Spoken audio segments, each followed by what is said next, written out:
petrol and diesel become cheaper with effect from today. For SFM News, I'm Dinamo Taung. Headlines at 6:30. It's a very good morning to you. In your SFM sports headlines, cricket action, the Proteas crushing England in Leeds to take a 1-0 lead in the ODI series. And in rugby, Cheslin Colby and Marco van Staden will be playing at Eden Park for the first time. All the details just before 6:30. SAFM, guiding you through the rush hour traffic. Very good morning. We started mid-Rand with the crash on the M1 North at Allendale Road. Left lane is closed. Just watch for that as you get up through the Clue and start a trip through towards Pretoria. Rest of Gauteng looks fairly standard at this stage, although the N17 queuing from Brakpan through towards Boksburg, that is fairly normal these days, though, with the single-lane section for roadworks. Queues not only in the morning but in the afternoons also gets pretty heavy as well. Durban, Pietermaritzburg looks fine. Cliffdale, Key Ridge, Hammersdale, no major problems there. Earlier crash on Cape Town's N2 inbound at Borchards Quarry has been cleared. That N2 coming in from Khayelitsha is busy, but no obstructions, and it looks good this morning. Coming out of Mitchell's Play in the M7, which can queue up at Samora Michelle, flowing quite nicely. Roadworks on the Hindle Road. If you're living Blue Downs, heading through towards the R300, that section of Hindle Road queuing up Blue Downs through Westbank area. With your traffic updates, I'm Rob Byrne.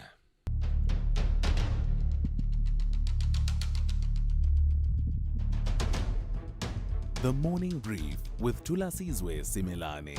Weekdays, Monday to Friday, 6 to 9 a.m. The Morning Brief with Thulasizwe Simelane. Weekdays, Monday to Friday, 6 to 9 a.m. 7 minutes after 6. Today is Wednesday, the 3rd of September, 2025. Good morning to you. You're listening to SAFM 104 to 107 nationwide.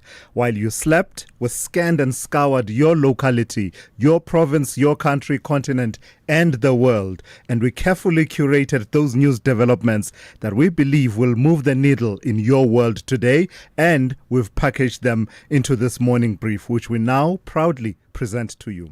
Among some of what we will tell you over the next 3 hours, the Tourism Minister Patricia de Lille and members of the SA Tourism Board that she dismissed recently have it out in Parliament in a, at times, heated sitting of the Tourism Portfolio Committee meeting. De Lille was quizzed about the legality of her dismissal of the board and even accused at times of not wanting the board to exist at all, not wanting the destination marketing entity SA Tourism to have a board at all, but instead wanting to directly control it herself.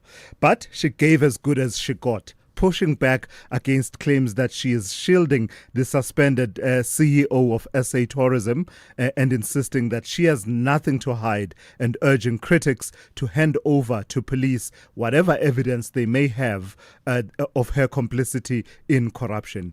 De Lille insists that she acted lawfully and within the law, acted fully within the law when she dissolved the SA Tourism Board last month, saying it was the board itself that had started acting unlawfully.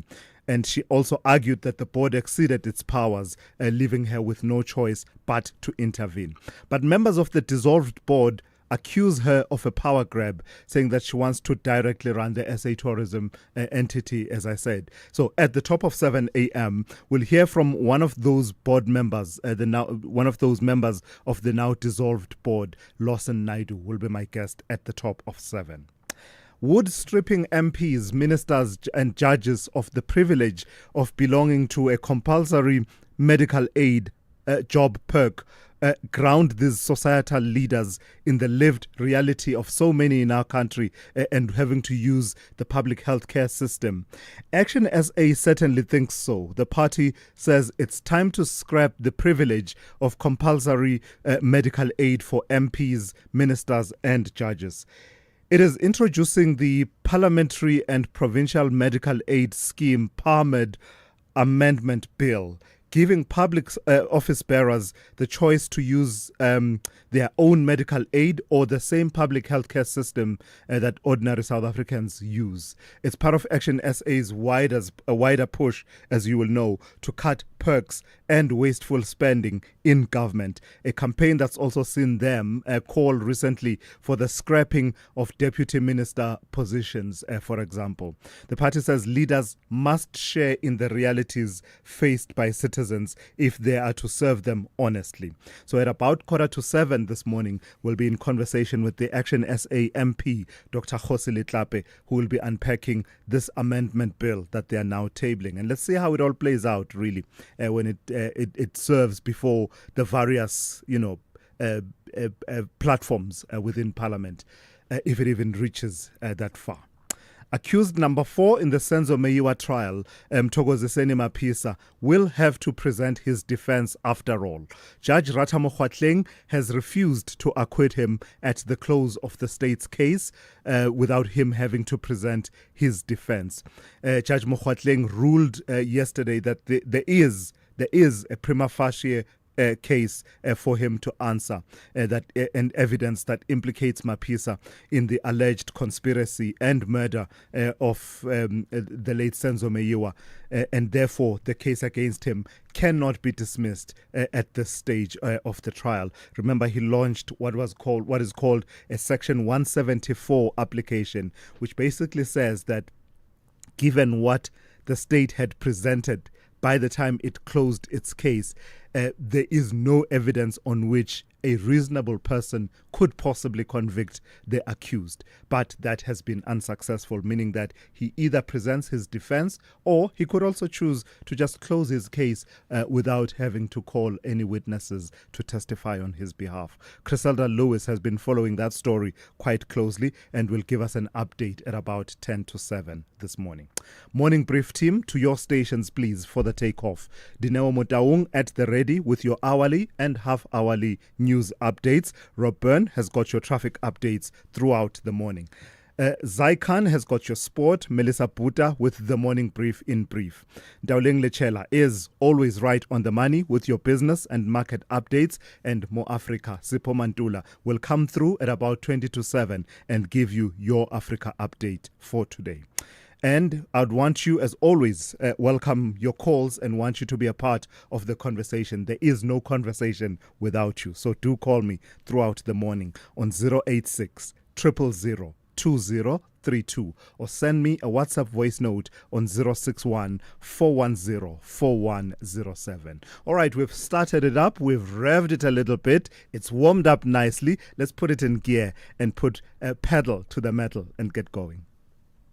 This year, the Standard Bank Joy of Jazz Festival presents 3 unforgettable days deep in the art and heart of jazz. From the 26th, 27th and 28th of September, Umu Sankare, Ababemu, Jasmia Horn, Silent Law and the Noisemakers, Najbonk Trio, Michelle Ndingio-Jello, Willem Sini, Gabby Mutuba, and over 50 world-class acts will be ready to welcome you and yours to 4 magnificent stages of the Sandton Convention Center. Take me there. Buy your tickets at Ticketmaster now. Do you know what's hiding behind the colorful packaging of unhealthy food? Big food companies target children with unhealthy packaged foods that hide high levels of sugar, salt, and fat, which could lead to heart disease, diabetes, and hypertension. But the truth is hidden from consumers. Front of package warning labels are a proven solution to help consumers make informed decisions. The government must act now. We have the right to know what's in our food. Demand front of package warning labels. Sign the petition on heala.org, HEALA.org, by the 30th of September. Big stories of the day. Hashtag the morning brief. 14 minutes after 6. Let's get it started with Melissa Buta with the morning brief in brief. Melissa, good morning. So the toing and froing and the overall confusion on the fate of these 121 dockets that had been removed from the political killings task team, it continues, I see.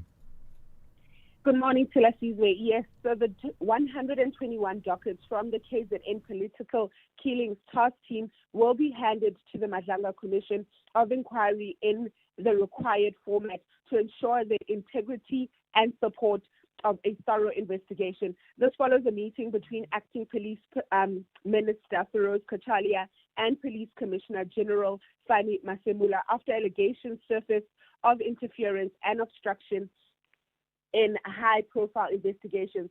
The police service will assist the Commission and act urgently on any matters requiring investigation or prosecution. Kachalia and Masemula have agreed to improve cooperation, transparency, and strengthen police capacity to combat political assassinations and organized crime. And I wonder if that report that Minister Kachalia has been insisting that he wants on his desk from General Fani Masemula, I wonder if that is also in the offing anytime soon, that it will land up there. But also this whole confusion on this issue of dockets and how to handle them. Is that a policy matter or is that an operational matter? We'll have to wait and see, I guess. Tell me about pupils in Soshanguve Block L and the protest that happened there. On Tuesday, pupils in Soshanguve Block L protested during school hours over sexual assault allegations against a teacher and a bus driver. The protest continued, caused disruptions, property damage, and left one injured learner.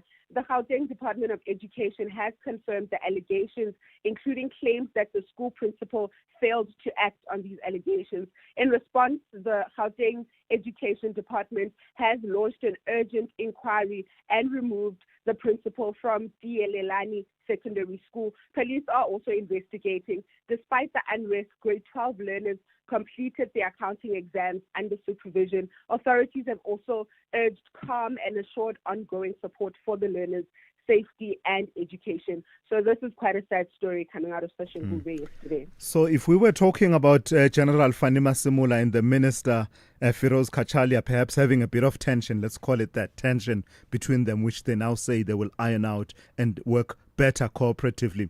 This is not tension. This is all out difference and, I don't know, a duel of sorts between the National Police Commissioner and his deputy, Shadrack Sibiya. Yes, so Deputy National Commissioner Lieutenant General Shadrack Sibiya's court bid to return to work will be heard this morning in the Pretoria High Court. Sibiya was ordered to stay at home by Police Commissioner General Fani Masemula on July 15th, pending an investigation linked to the serious allegations made by KZN Police Commissioner Lieutenant General Nkandla Mkhwanazi.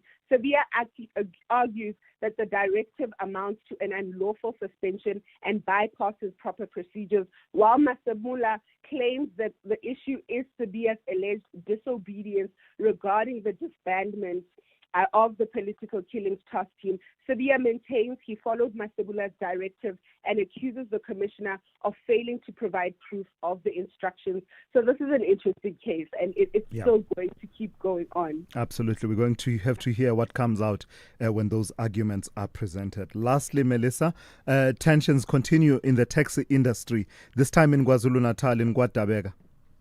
Yes, so commuters from KwaDabega face uncertainty over a possible taxi strike continuation this morning, pending a meeting by the Claremont and the KwaDabega Taxi Association. The strike began after Durban Metro Police impounded 25 taxis lacking valid permits following recent violent incidents involving taxi operators and e-hailing drivers.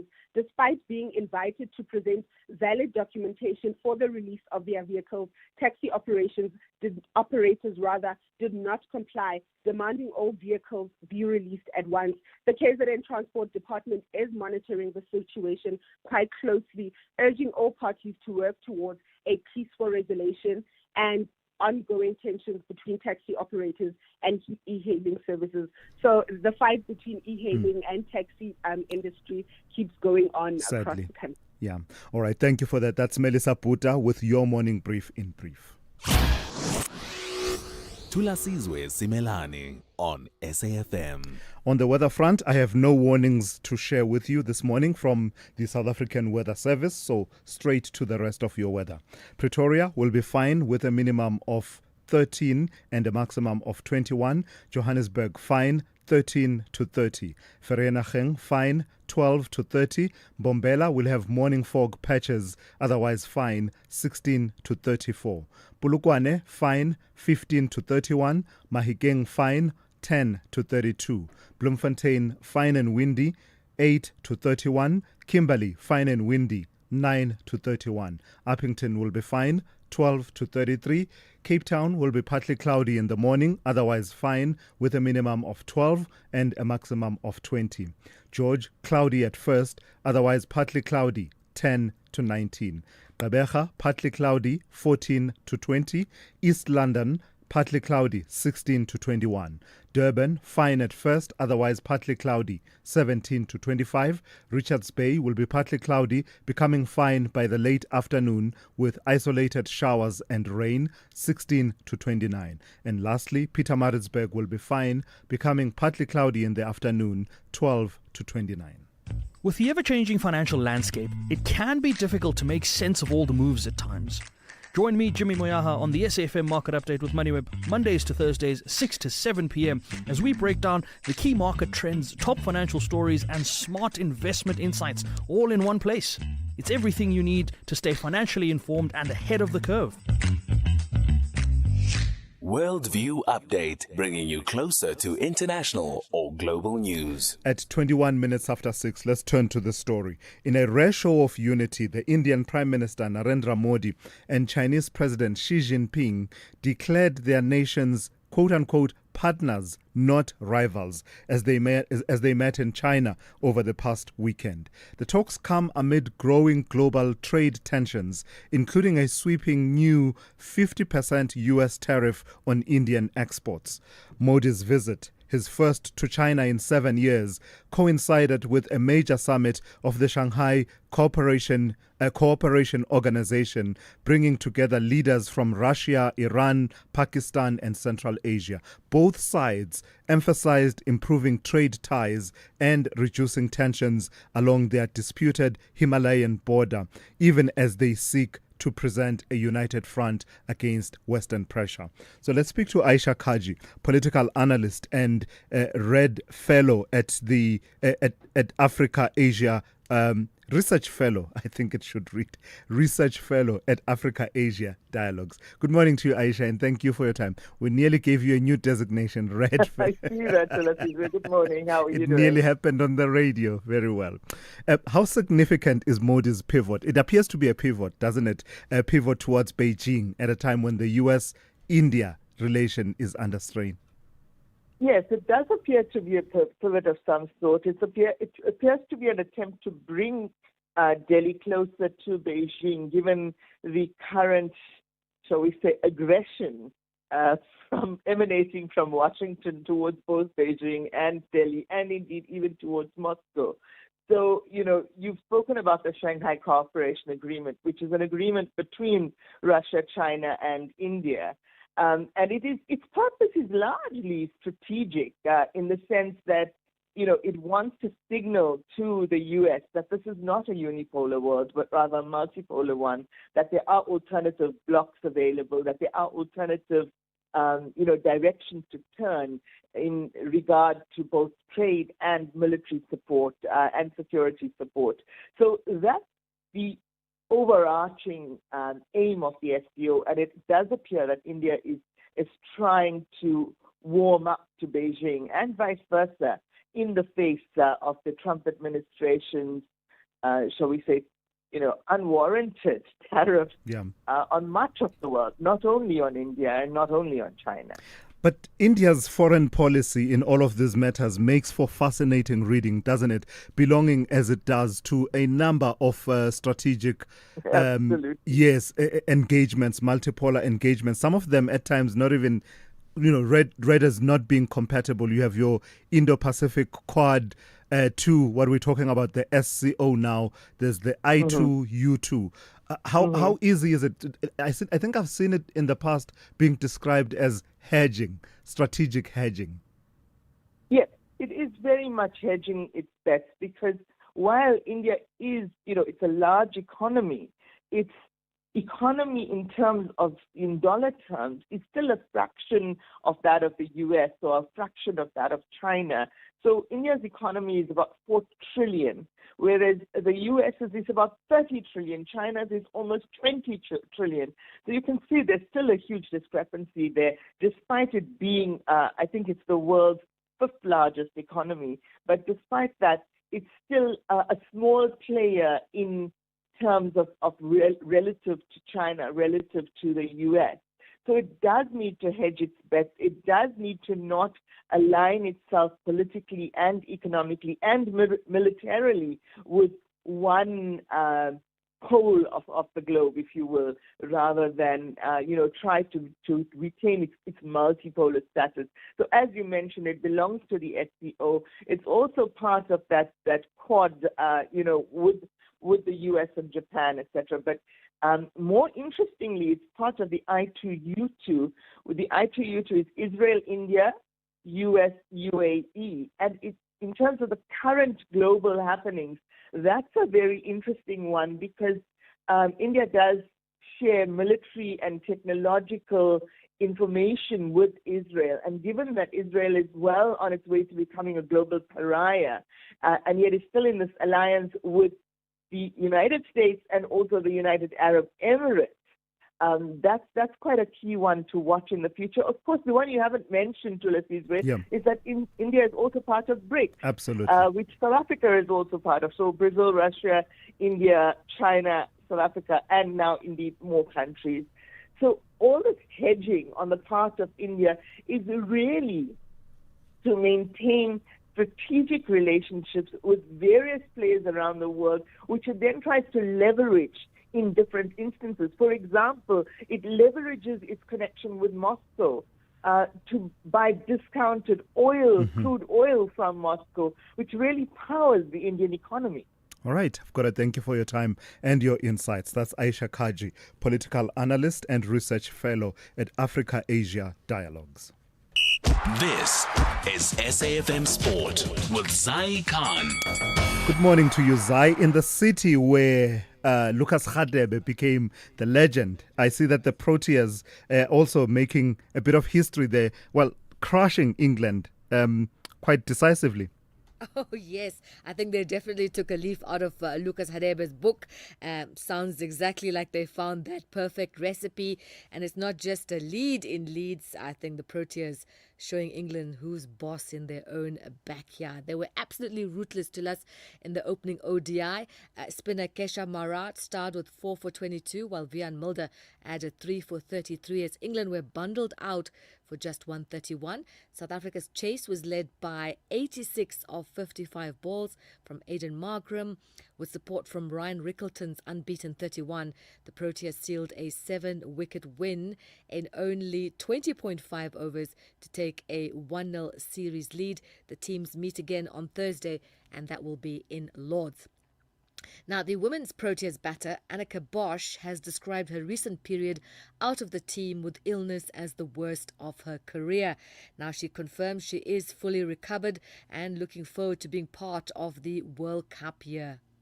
Yes, I am fully recovered, thankfully, and I'm just really excited to get back on the park again and to give my best for the team whenever I get the opportunity.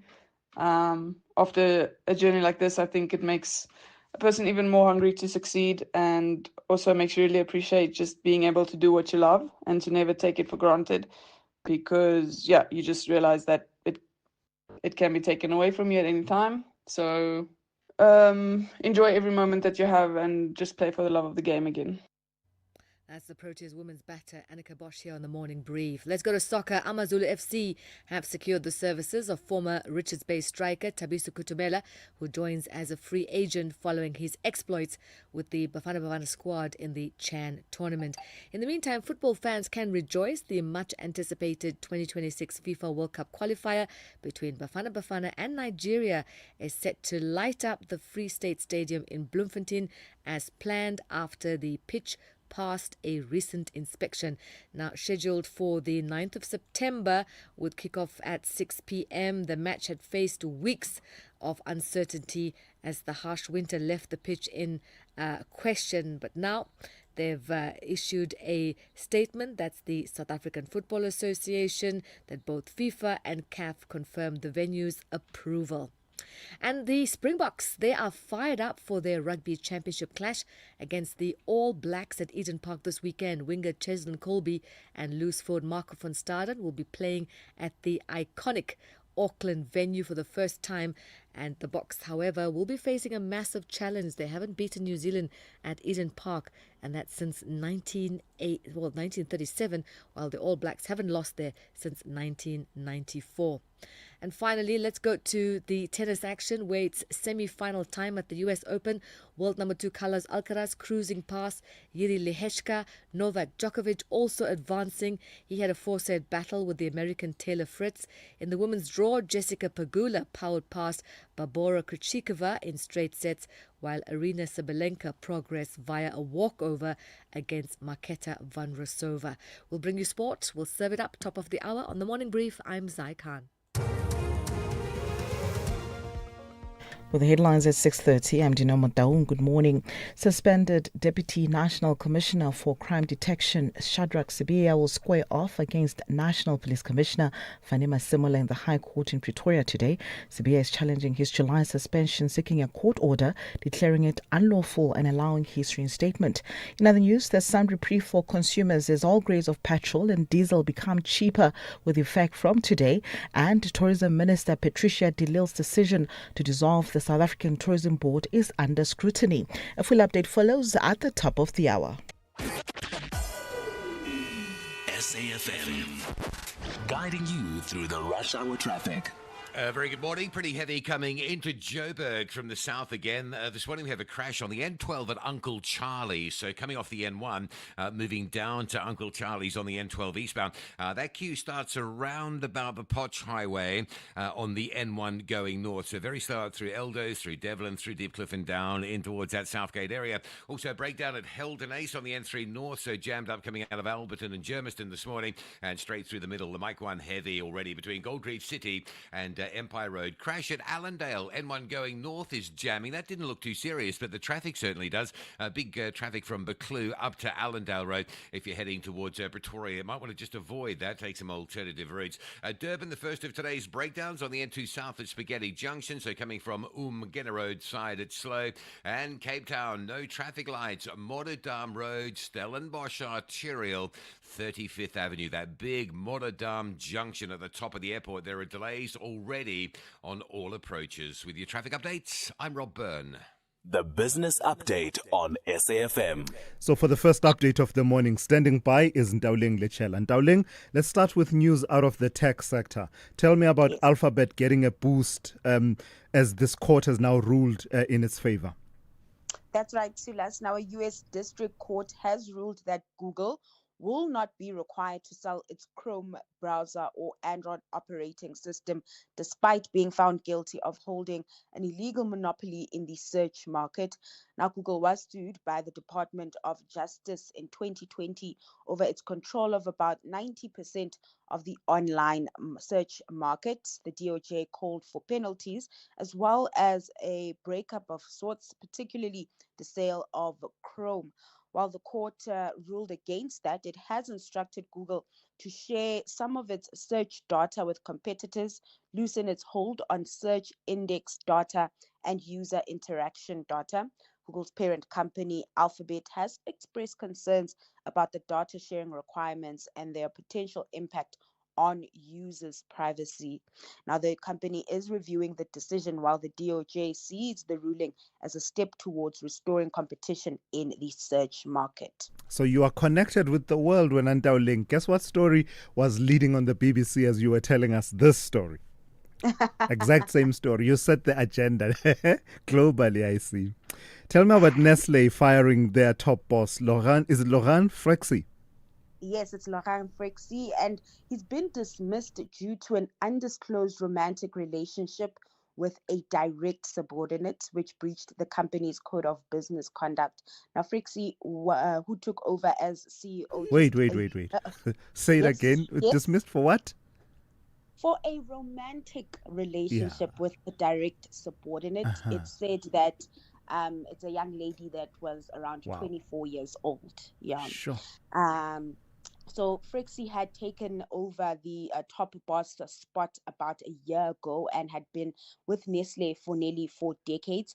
An internal investigation overseen by the group's chairman and lead independent director confirmed the relationship, leading to Frixie's immediate dismissal. Now, Philippe Nevratil, a veteran Nestle executive and former head of Nespresso, has been appointed as Frixie's successor. The sudden departure of Frixie adds to Nestle's challenges amid, of course, a tough consumer environment and global trade tariff threats. Despite this change, the group's chairman emphasized that Nestle's values governance and its foundations remain strong, and the company won't change its strategic course or pace of performance. Sure. I mean, this is something that he should have known clearly, that in terms of the code of conduct within the, the company. Anyway, let's leave it there. Recap for us how we closed yesterday and how we've opened this morning. So another downbeat day for markets, with U.S. stocks closing in the red overnight. This as investors weighed the legality of President Trump's tariffs after a federal appeals court ruled most of his tariffs illegal. The negative sentiment also filtered through to local markets, with the all share shedding 0.7%, and this was fueled by losses in industrials, down 1.3% in yesterday's session. The rand also shedding the gains we saw yesterday, softer this morning as the dollar trends higher. It's at 17.74 to the greenback. Oil, in the meantime, trending higher after the U.S. imposed sanctions targeting Iran's oil revenue stream and ahead of an OPEC Plus meeting this weekend, where analysts expect the group will not unwind remaining voluntary cuts. Now, Brent is sitting at $68 per barrel. And then lastly, in Asia, stocks taking a knock in the red this morning, this as global sentiment remains somewhat downbeat. All right, Darling, thank you for that. We'll catch up with you in the second hour of the show, just after 7:30. Africa Update on SAFM. For that, we turn to Advocate Sipho Mantula. Raz, good morning. As if the battle-weary people of Sudan needed any more troubles. Tell me about these landslides that have now killed 1,000 people in Darfur. Refreshing morning, President Jambo, Africa to the listeners. Thulas, the Sudanese Liberation Movement and the United Nations have raised an alarm of what happened over the past days at the village of Tarasina, that is in the central Darfur region in the Mara Mountains, where after days of heavy rainfall, Thulas, almost 1,000 people died in the landslide that wiped and the whole entire village, Thulas.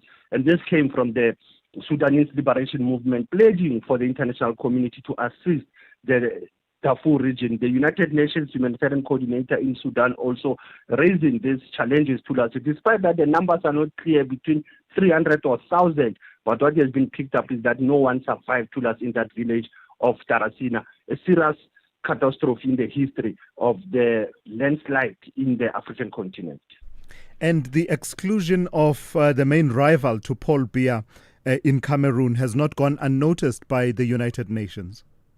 Jeremy Lawrence, who is the face and the voice of the UN Human Rights Commission for Human Rights, raised the issues of the fears that they have to, raising an alarm of that the issue of free political activity, the banning of certain gatherings, and the issue of irregularities in the voter registration might hamper the October elections in Cameroon. And this we know, Tula, that Paul Biya is seeking the 8th term in office at the age of 92. Now, these are the concerns that are raised by the UN, flagging them, Tula, probably to the international observers, to ECOWAS, to the AU, to say, look at these issues that are facing Cameroon, more so that we know that Paul Biya, the last victory got in 2018, Tula, was 70% of the vote, but still there are challenges in Yaoundé in Cameroon. 92 years old, seeking an 8th term in office as president. You can't make this stuff up.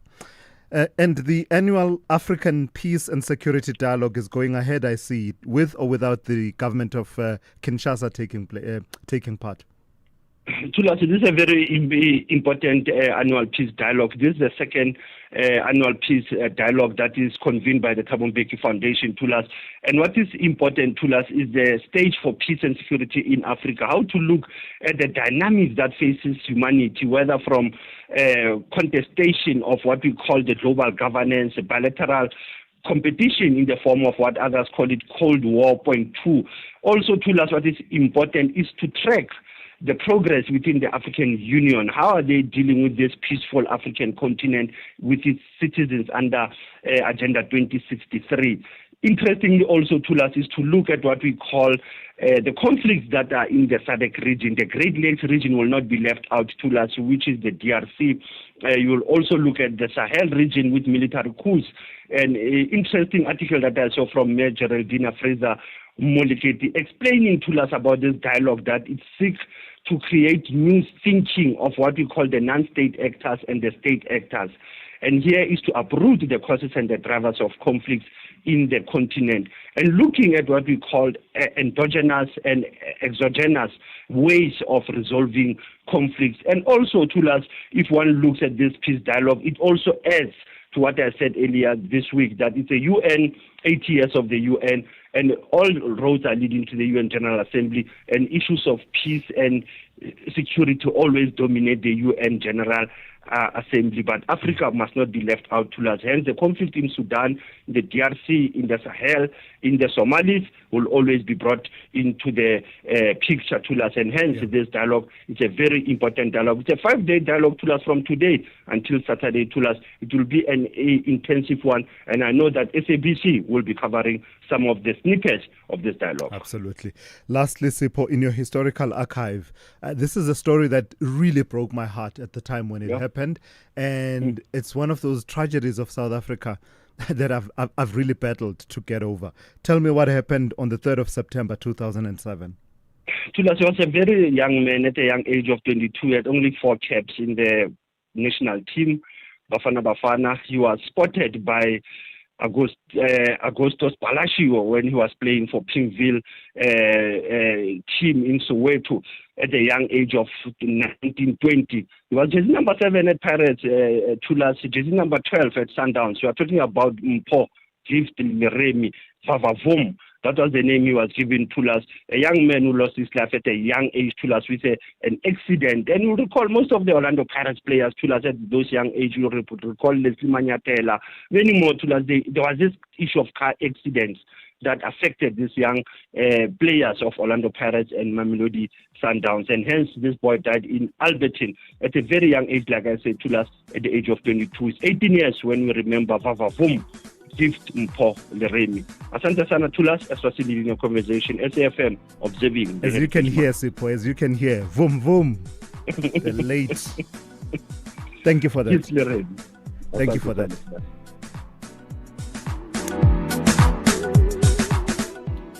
All right, that was Sipho Mandula with your Africa update for this morning. Think about 6 years ago, when Amapiano was just a musical instrument, when streaming meant watching water flow, not videos online, and remote work was only said when your remote batteries died. So it makes you wonder, what will the next 6 years bring? Hino trucks now come standard with a 6-year drivetrain warranty, covering everything from pistons to gears. So although a lot can change in 6 years, our warranty promise won't. T's and C's apply. Hino, all the way. GovTech 2025 is back from the 8th to the 10th of September at the Durban ICC for 3 days of innovation, inspiring speakers and powerful collaborations, all shaping the future of digital government. From policy to AI, cybersecurity, data, cloud and connectivity, GovTech is where transformation takes place. Innovation meets impact at the nation's flagship digital government conference. Register now at govtech.gov.za and be part of shaping the future. You are listening to the Morning Brief with Thulasizwe Simelane. 16 minutes to 7. Action SA says it's time to scrap the privilege of compulsory medical aid for MPs, ministers and judges. The party is introducing the Parliamentary and Provincial Medical Aid Scheme, PARMED, amendment bill, giving public office bearers the choice to use their own medical aid or the same public healthcare services as ordinary South Africans. It's part of Action SA's wider push to cut perks and wasteful spending in government, a campaign that's also seen them call for the scrapping of deputy minister posts in the national executive. The party says leaders must share in the realities faced by citizens if they are to serve them honestly. Let's speak to Action SA MP, Dr. Jose Letlape, who joins me now for that conversation. Dr. Letlape, good morning and thank you for your time. What's entailed in this amendment bill, PARMED amendment bill, that you believe will be consequential in terms of honest leadership by these spheres of leadership, being MPs as well as ministers and judges? Good morning to you and good morning to the listeners. What it entails is currently it is compulsory for all members of parliament to belong to PARMED.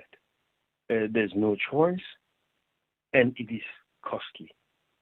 But the impact is that those of us that are leaders live in a separate world from those that have voted for us.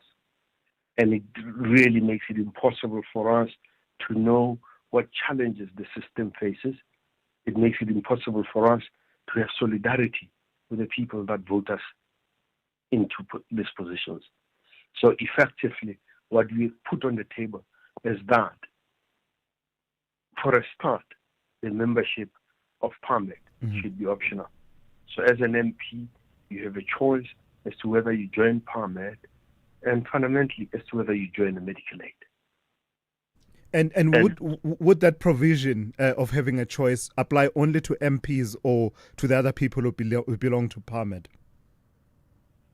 Well, the point is, we would begin, if it is a condition of PARMED, it would impact on all members, even the judges who are also members of PARMED.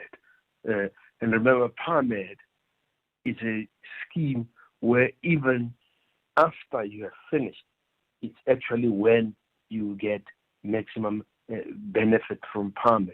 Because at that point in time, your premiums becomes greatly reduced. If you've served in Parliament for more than 8 years, you basically 2/3 of your premiums going forward for the rest of your life, together with your dependents, is paid for by the government. So how would this put these leaders in touch with the realities of South Africans? Because it can be argued that they'll simply pick up another private medical aid scheme and continue to use private healthcare. At least you'd now have the choice. None of us can say, oh, I can't do that because it's compulsory. If it's made optional, you can make a conscientious decision to say, as a matter of conscience, I will not be separate from the people. But it will also allow you, if you've had a medical aid from before, to choose to continue with that medical aid. It will also allow you to be able to stop. What it would lead would be an advocacy to say, we need a common fund for all South Africans. And me, as an MP, I'm happy to be the first in line for that. Remember also that as a party, Action SA has a policy where we are expected as office bearers to use public facilities, whether or not you have a medical aid or not. Nothing prevents you from going to the public sector, even if you have medical aid, and the public sector can bill your medical aid for the services that it renders. So nothing prevents you, you're saying as a matter of policy from Action SA's side, nothing prevents you from using public healthcare services. That's placing it slightly softer than I would have imagined. Are Action SA members expected to use public services as we speak right now? Yes, we are expected to use. And is that happening? Yes, that's what I do. Do you? So you go to a public healthcare facility. I don't know if you have children. Do they go to public schools and the likes? I'm a grandfather now. Yes. My children are older. The choice is not up to you. So some of my grandchildren go to public schools. Well, when I grew up, I took my kids to private schools.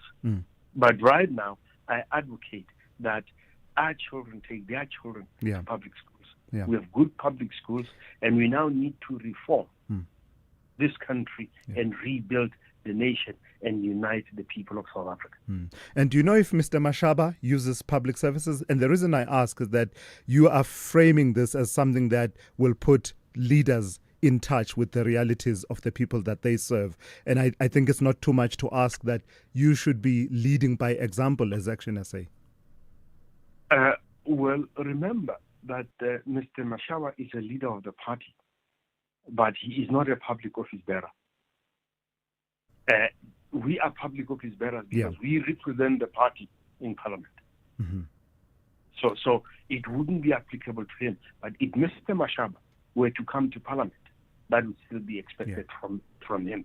If Mr. Mashaba were to become a member of the provincial legislature, that would be expected of him to use the public sector in terms of the current policies of Action SA. Yeah, and in fairness, it is a question I would rather put to him directly. Lastly, Dr. Letlape, how much support do you anticipate you will get for this bill that you are seeking to introduce? Well, it will be a mixed bag. I think younger members of Parliament that are just coming into Parliament are more likely to support this bill because they, I hope, would vote for change. Those that have been longer in Parliament would be making a greater sacrifice if they made that choice. And I'd expect that a few of them would make that choice. Yeah. But those that have been in Parliament for more than 8 years, remember, as human beings, personal interest it becomes an issue that informs our decision making. So I would expect a mixed bag. For example, remember that EFF had gone this route before. But now that the EFF is more than 10 years old, there would be members of the EFF now that would maximally benefit from the privileges brought by PARMED. And when they leave, they would be on a medical aid that is cheap. So the benefits of PARMED post-retirement, having served 8 years, are immense. All right. Dr. Letlape, let's leave it there for this morning. You've gotten the conversation started. Let's see how it unfolds as it serves before the legislature. That's Dr. Jose Letlape, Action SA Member of Parliament. SAFM, guiding you through the rush hour traffic. Just a quick one, and this one just coming across our desk as well. It's a notice for motorists and truckers in the Eastern Cape. There's a bit of protesting that's erupted on the R72. It's a busy route. This is Kaiser Beach area down on the coast in just outside East London. So R72 Kaiser Beach currently blocked off with protesting. It doesn't look so large. It should be cleared, but nothing getting through at this stage. We'll keep you up to date with that. Midrand, if you're on the N1 heading up towards Pretoria, crash at Allendale Road. Quite heavy getting through Buccleuch already. Crash at Uncle Charlie on the N12 eastbound, causing big delays through Dipcliffe. The N1 backs up from the Potch Highway. Eldo's up through Devlin, through the Dipcliffe interchange. On your way into Uncle Charlie's for Micah 1 connections, very slow. And the N17 queuing through towards Rollerbolt Road into the roadworks. Just been a crash on Pretoria's M1 South at Linwood Road, so that's getting a bit heavy. Durban this morning, keeping eyes on a stationary truck M2 southbound at Spaghetti Junction. A little bit slow coming through from Umgena Road this morning into that one. A crash on the Southern Freeway by the M7, so coming up from Jacobs, it's busy. And Cape Town, no traffic lights at a really big junction, the Stellenbosch Arterial, Robert Sobukwe, 35th Avenue, top of the airport at Motterdam. That's really heavy. And the N7 under pressure this morning, coming up the N2, off the N2, through Langa up towards Beaufort Circle, slow going through towards the Epping area. Rob Byrne, SAFM Traffic. Bafana will host Nigeria in a FIFA 2026 World Cup qualifier at the Toyota Stadium on Tuesday, 9 September at 6 p.m. Tickets are now available nationwide and online from 70 Rand for adults and 40 Rand for children at all Ticket Pro outlets, including Spar, Postnet, and all petrol stations. Get your tickets early to avoid disappointment. Come in Bafana supporter gear, ready to sing for a win. Gates will open at 3 p.m. If you are not in Bloemfontein, catch the game on SABC2 For more information, visit safa.net and at Bafana Bafana on all social media channels. Get ready for the 26th edition of the Standard Bank Joy of Jazz. 3 memorable days from the 26th to the 28th of September across 4 spectacular stages of the Sandton Convention Center. Join over 50 incredible, world-renowned stars like Esperanza Spalding, The Baylor Project, Andile Yanana, Michelle Ndegeocello, Tresor, Jose James, Omu Sangare, Jasmia Horn, Gabby Motuba, Benjamin Jefta, Nomfundo Kaluva, Mondli Ngobo, Lakesia Benjamin, Alun Wade, and others on a musical journey deep into the heart and art of jazz. Take me there. Get your tickets at Ticketmaster now.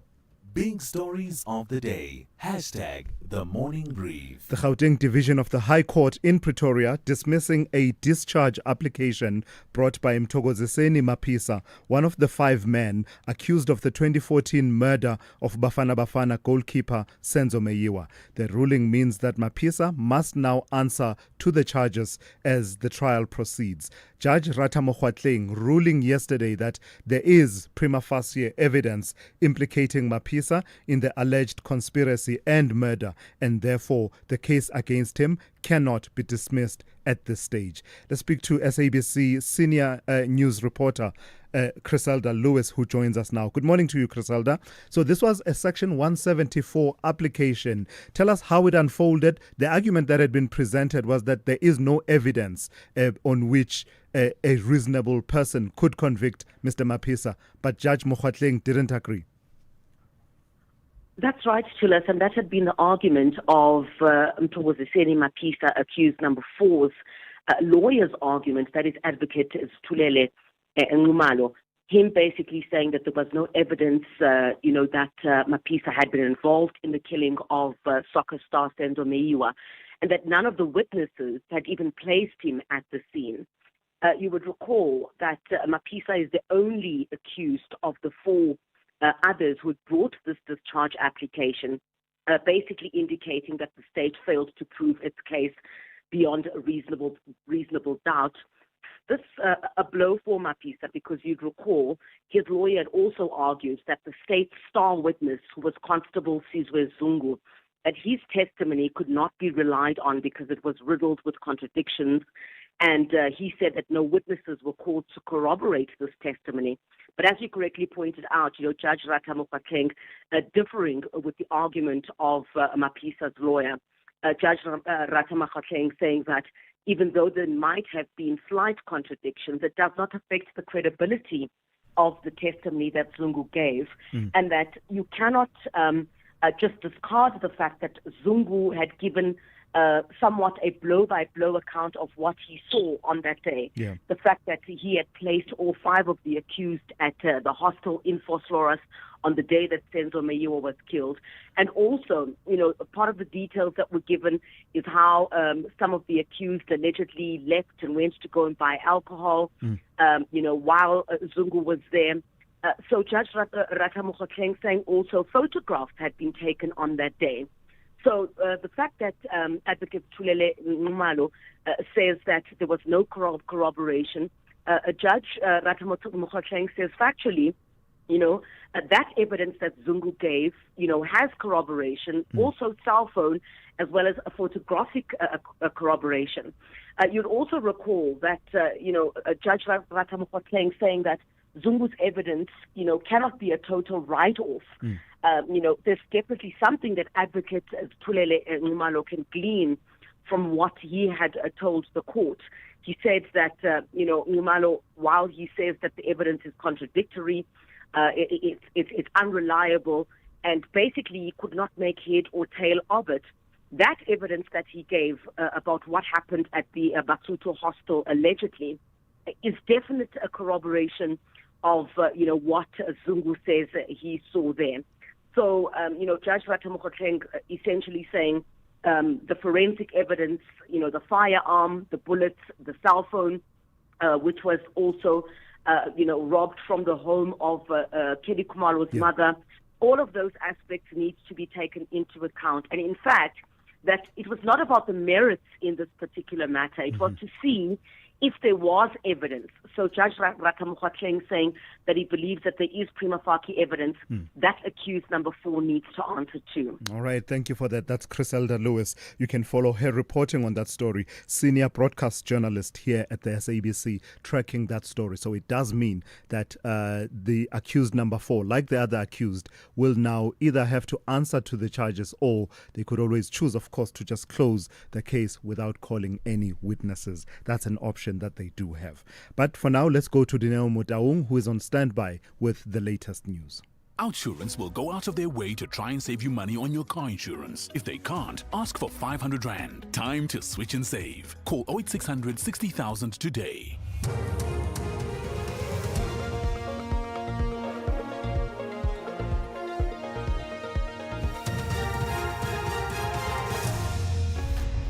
Thank you. Tula's top stories: top cops in court showdown, and Trump alleges foreign leaders' conspiracy against him. Good morning. Suspended Deputy National Commissioner for Crime Detection Shadrack Sibiya will square off against National Police Commissioner Fanima Semola in the High Court in Pretoria today. Sibiya is challenging his July suspension, seeking a court order declaring it unlawful and allowing his reinstatement.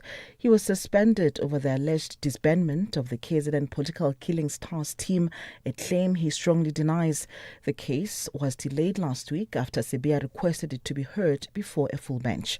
Sibahle Muta reports. Lieutenant General Sibiya, who has filed an application to be reinstated into his position following his suspension in July, has filed a supplementary affidavit. In the affidavit, the suspended Deputy Police Commissioner cites Acting Minister of Police Firoz Kechele's concerns on the return of the 121 dockets to the Political Killings Task Team. He has also added comments made by the presidency where Cyril Ramaphosa questioned Masimola's decision to remove the dockets from Sibiya's office. The matter is expected to begin at 10 a.m. I am Sibahle Mota in Pretoria. There's some reprieve for consumers as all grades of petrol and diesel become cheaper with effect from today. The wholesale price of diesel has dropped by 56 cents or 57 cents per litre, depending on sulfur content. It's costing 18 Rand 61 cents on the coast and 19 Rand 44 cents in Gauteng. The petrol price has declined by 4 cents per litre. Illuminating paraffin is down by 37 cents per litre and LP gas by 1 Rand 32 cents per kilogram. In other news, Tourism Minister Patricia de Lille's decision to dissolve the South African Tourism Board is under scrutiny. Parliament's Tourism Committee will seek legal advice on whether the board can be reinstated. The dissolution followed the suspension of CEO Nombulelo Guliwe and the earlier resignation of board chair Professor Gregory Davids. De Lille, former board members and 2 ex-chairpersons appeared before the committee.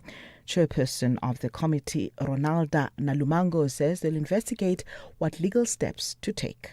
And I know that majority of the members have proposed for the dissolved board to be reinstated, but we have consulted our legal advice and said that we should have a thorough legal opinion, and then we will come back to attend to the matter. But the matter will not just be swept under the carpet. We will again interact with the matter.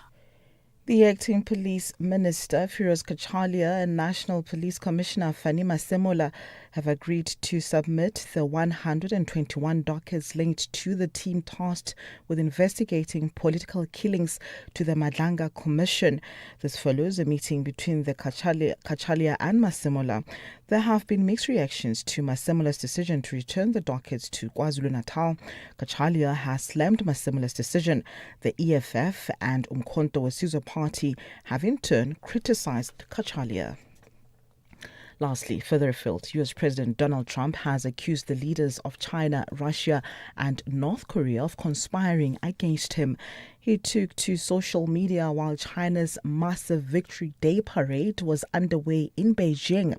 Trump questioned whether President Xi Jinping would mention the massive amounts of support the U.S. gave China to secure its freedom over an unfriendly foreign invader. It was a reference to Japan during the Second World War. Sharon Bryce-Peace reports. Among 26 heads of state gathered in Tiananmen Square, President Trump urged China to recognize America's contributions in its quest for victory and glory, suggesting Americans be honored and remembered for their sacrifice. He wished President Xi and the Chinese people a great day of celebration, then asked Xi to give his warmest regards to President Putin and Kim, before suggesting all three were conspiring against the United States of America. Shervin Ricebees, SABC News, New York. Recapping the top story this hour, suspended Deputy National Commissioner for Crime Detection Shadrack Sibiya will square off against National Police Commissioner Fani Masemola in the High Court in Pretoria today. For SFM News, I'm Dinoma Daung. Headlines at 7:30.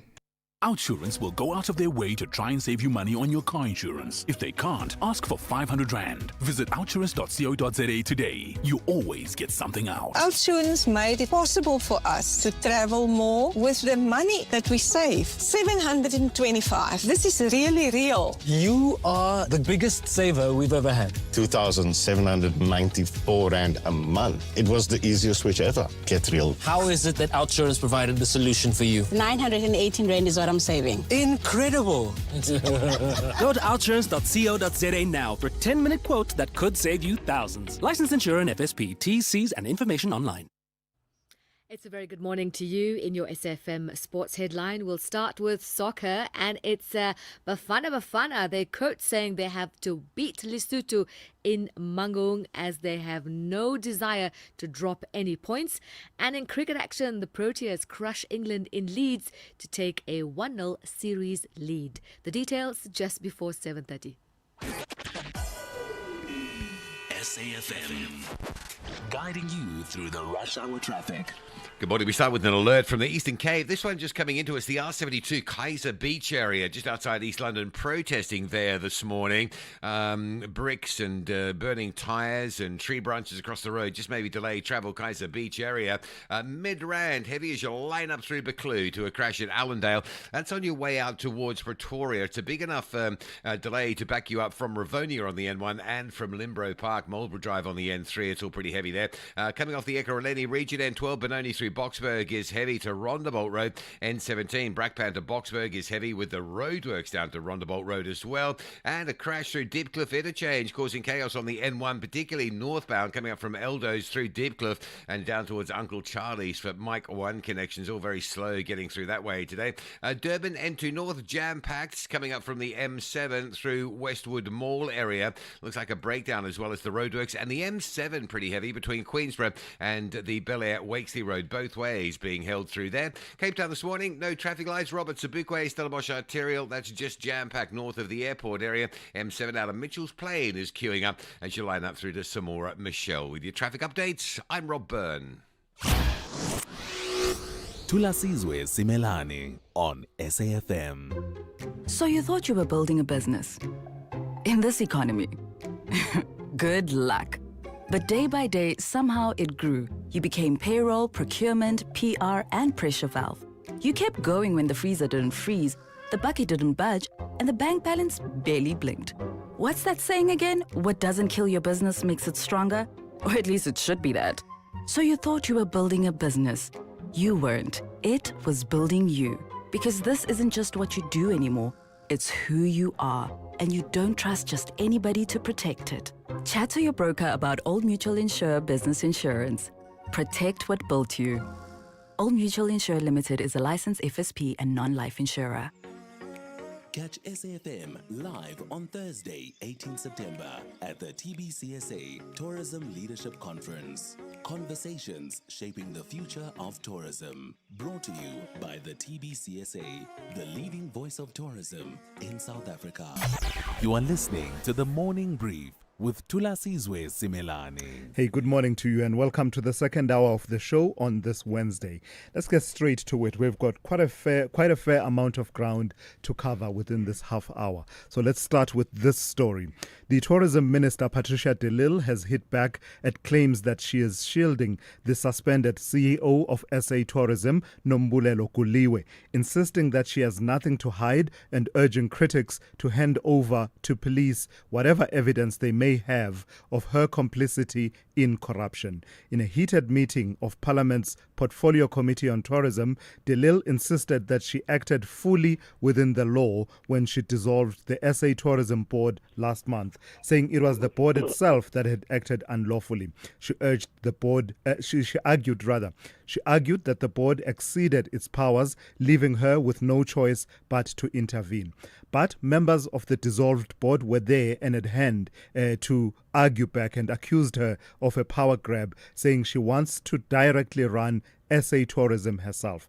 Let's speak to one of those members of the now dissolved board, Lawson Naidu, who's the Executive Secretary of the Council for the Advancement of the South African Constitution. Lawson, good morning and thank you for your time. I think what many South Africans were looking for was the minister taking everyone into her confidence and justifying her reasons at law and the procedures followed in the dissolution of the board. In your view, did the meeting yesterday achieve that purpose?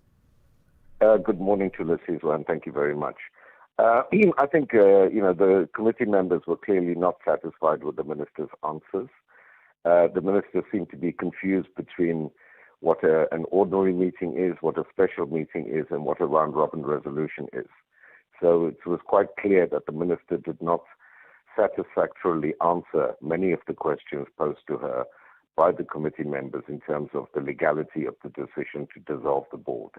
It's quite clear, and as we argued in Parliament yesterday, that there was no meeting on the 1st of August, that we took a round-robin resolution via electronic communication, and that the minister had left us in a position where once the former chairperson had resigned and the minister had failed for 10 months to appoint a deputy, it left the board with no option but to appoint a representative to coordinate the work of the board. So the point about whether or not there was a meeting on the 1st of August, Lawson, that's the one that stood out for me, because I got the sense that at some point the minister was acknowledging that there was no meeting. But then again, after a while, I then started hearing arguments about whether or not it was a special meeting or an ordinary meeting, when in my mind, I thought we had gotten over that point. I thought the point that had been used in the letter, which you cited, in your suspension letter, had said you had had a meeting that was irregular and held against the prescripts of governance. So just talk to the importance of this point. It's not trifling, is it, whether or not there was a meeting on the 1st of August? Indeed, I think that was a critical point. And as you might recall, Thulasizwe, I came in on that point and emphasized that the minister conceded at that point in the meeting that there was, of yesterday's meeting, that there was no board meeting on the 1st of August. And if the minister concedes that, then the whole premise of her dissolution of the board falls away, and she has no leg to stand on. And I think once she realized that, later on she tried to come back to that point and say there needed to be a legal interpretation of what we did. And that's really, just avoiding the issue. There was no meeting. The letter, as it was sent to us, does not contain a good reason to dissolve the board. The minister has still not been able to explain herself out of that. And I think that became evident later on in the meeting, Thulasizwe, when all of the parties that were represented in the committee yesterday called for the reinstatement of the board. Now, obviously, Parliament is in the process now of taking legal advice as to how they implement that view of the committee members. And we obviously will await that. But the sentiment in the meeting yesterday was clearly that the minister had urged the board needs to be reinstated. What's really going on here, Lawson? Why is this the hill on which the minister is willing to die? Well, I think that's the question that we're all asking ourselves at the moment. And the minister, again, on the issue of protecting the CEO, did not really answer the questions properly. The minister was not able to explain why, when the board sought her concurrence to institute disciplinary action against the CEO back in May, she has waited until she has still not given that concurrence for that disciplinary process to commence. And I think that is something that concerned MPs in Parliament yesterday. It concerns us because it is stopping the CEO from being held accountable. And yet the minister comes out with, bold statements that she's not protecting anyone. Yet her actions tell us something different. All right, let's leave it there for this morning. Thank you for your time. That's Lawson Naidu, part of the board that was dissolved by Minister Patricia de Lille last month, but also he's Executive Secretary of the Council for the Advancement of the South African Constitution. Big stories of the day. Hashtag the morning brief. So let's turn to this story now. In a highly unusual move, the Limpopo Premier, former Premier of Limpopo, Stan Mathabatha, who is also the ANC's chairperson in that province, has voluntarily stepped aside as chairperson of the ANC in the province without being pushed to do so. Mathabatha says he cannot turn a blind eye to what he calls unethical and un-ANC tendencies in the conduct of regional conferences under his watch. His decision comes amid ongoing disputes and court battles over the legitimacy of conferences in areas like Vhembe, Waterberg and other regions. While Mathabatha insists he is acting to protect his integrity, critics suggest his exit will reshape the battle for control of the ANC in Limpopo. Let's speak to political analyst Levi Ndou, who joins me now to take that conversation forward. Good morning to you. So stepping aside without being pushed or being, someone campaigning vigorously to say you have to step aside, highly unusual, isn't it? Good morning to Thulasizwe. Good morning to the listeners at home. Indeed, it's quite unusual and indeed unexpected. But I think most people would feel let down by Mathabatha. I think it is time for Mathabatha, actually the right time for Mathabatha to exercise his leadership and authority. He is not available to stand again as a leader, and in the interest of the ANC in the province, which he led for quite some time, he would be the right person to lead, to ensure that things are done properly, and to leave the party intact. And for me, for him to leave now, he would appear to be abandoning the ship at the time when his leadership is more needed. Is there any virtue to be gleaned from his action, given that, yes, there is contestation around the processes and how these various regional conferences were held, but that's nothing new, is it? Given that over a period of time during his tenure as chairperson, there have been many other regional and local, processes that have taken place within the ANC that were disputed. Why now? Why does he feel that now he needs to act virtuously in this kind of manner? Indeed, this is nothing new. We've had a lot of disputed conferences before. Even prior him being re-elected as the chairperson of the provinces, there were such conferences and disputes were lodged.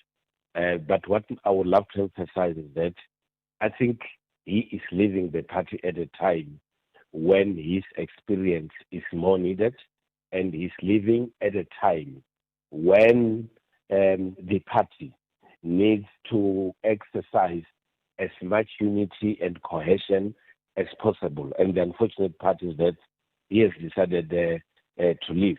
We wouldn't know some of the reasons why he's leaving, but maybe he had an interest in the incoming leadership of the province, or there could be tension within the provincial leadership of the ANC, and he could have felt that with the kind of situation that is happening in the provincial leadership, maybe the right thing to do would be to abandon ship. So how does his stepping aside shift the tectonic plates in as far as these succession contests that are going to unfold as far as those are concerned? Names being mentioned include the Polokwane Mayor, John Mpe, as well as the Provincial Premier, Popi Ramathuba, the Mopani Mayor, Pule Shai, among others. What does his, almost like his early departure in a way, stepping aside now, what does it do to that contest?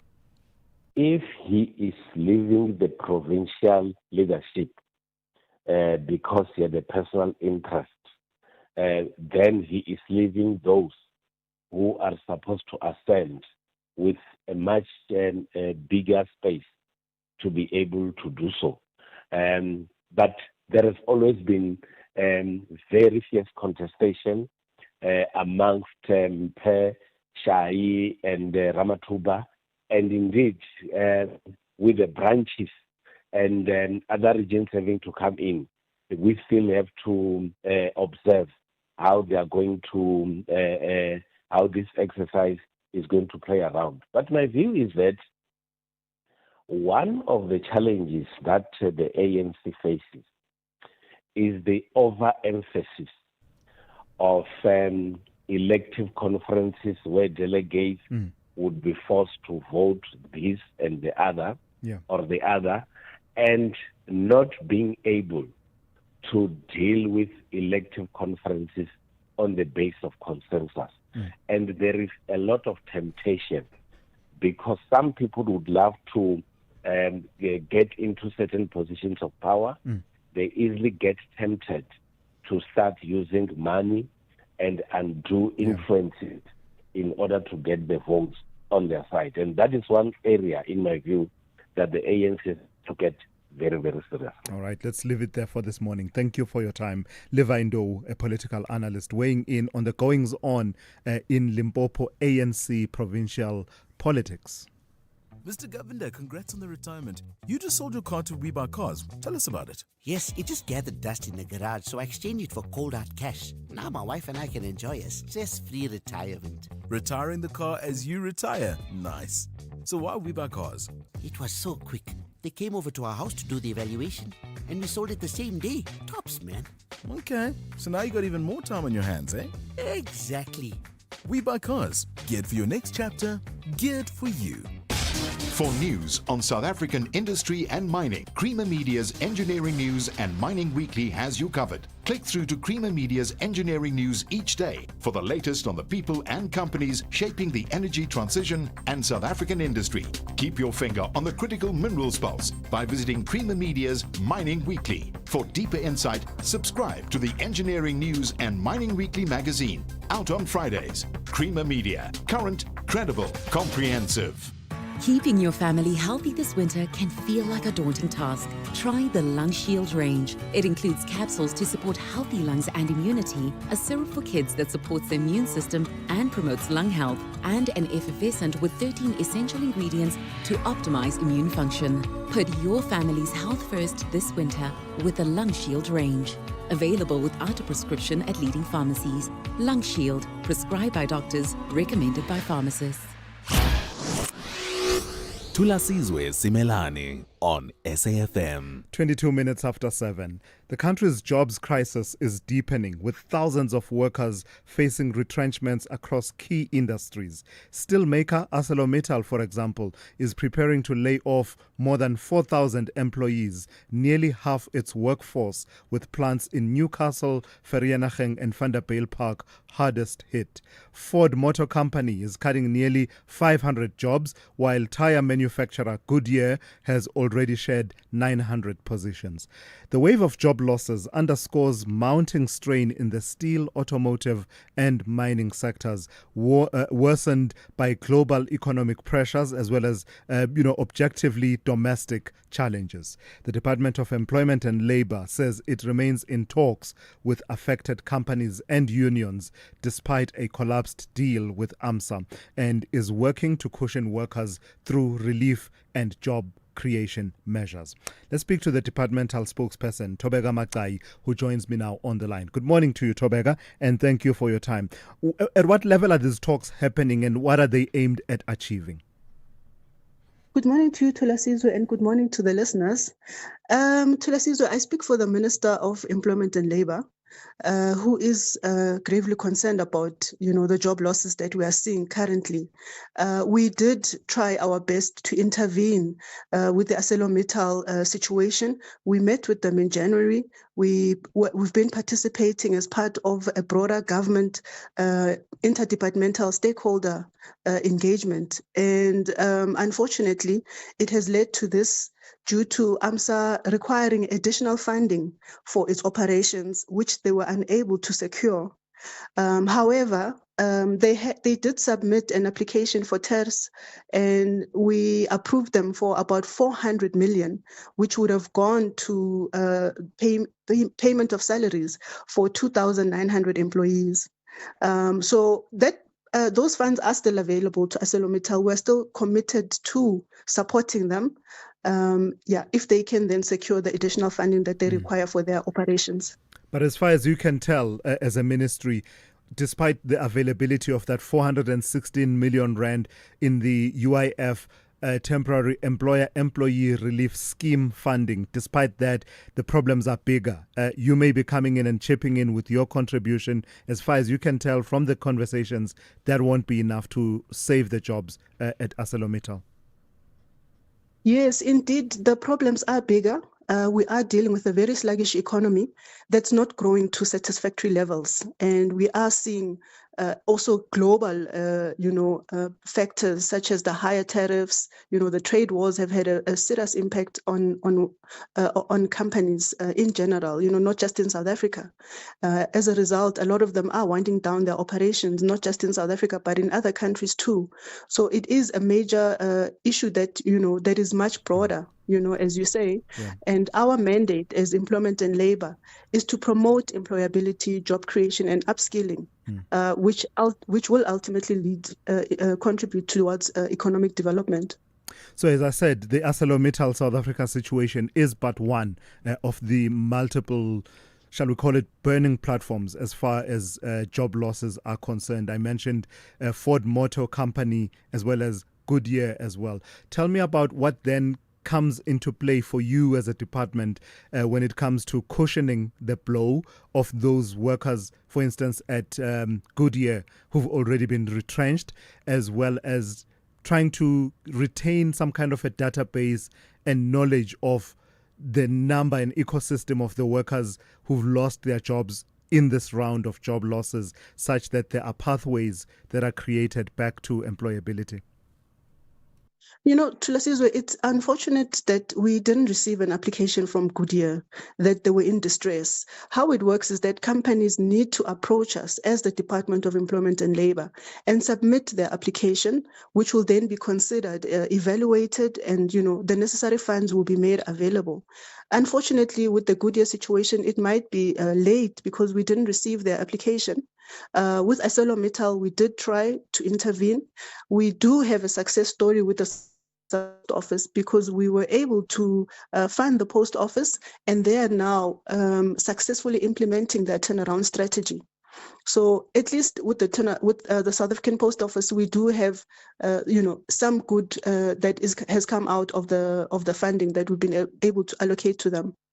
All right, let's leave it there for this morning. Thank you. That's Thobeka Makai, Ministry spokesperson for the Minister of Employment and Labour, talking about the multiple crises, really, that are playing themselves out around the situation of employment and job losses in various sectors.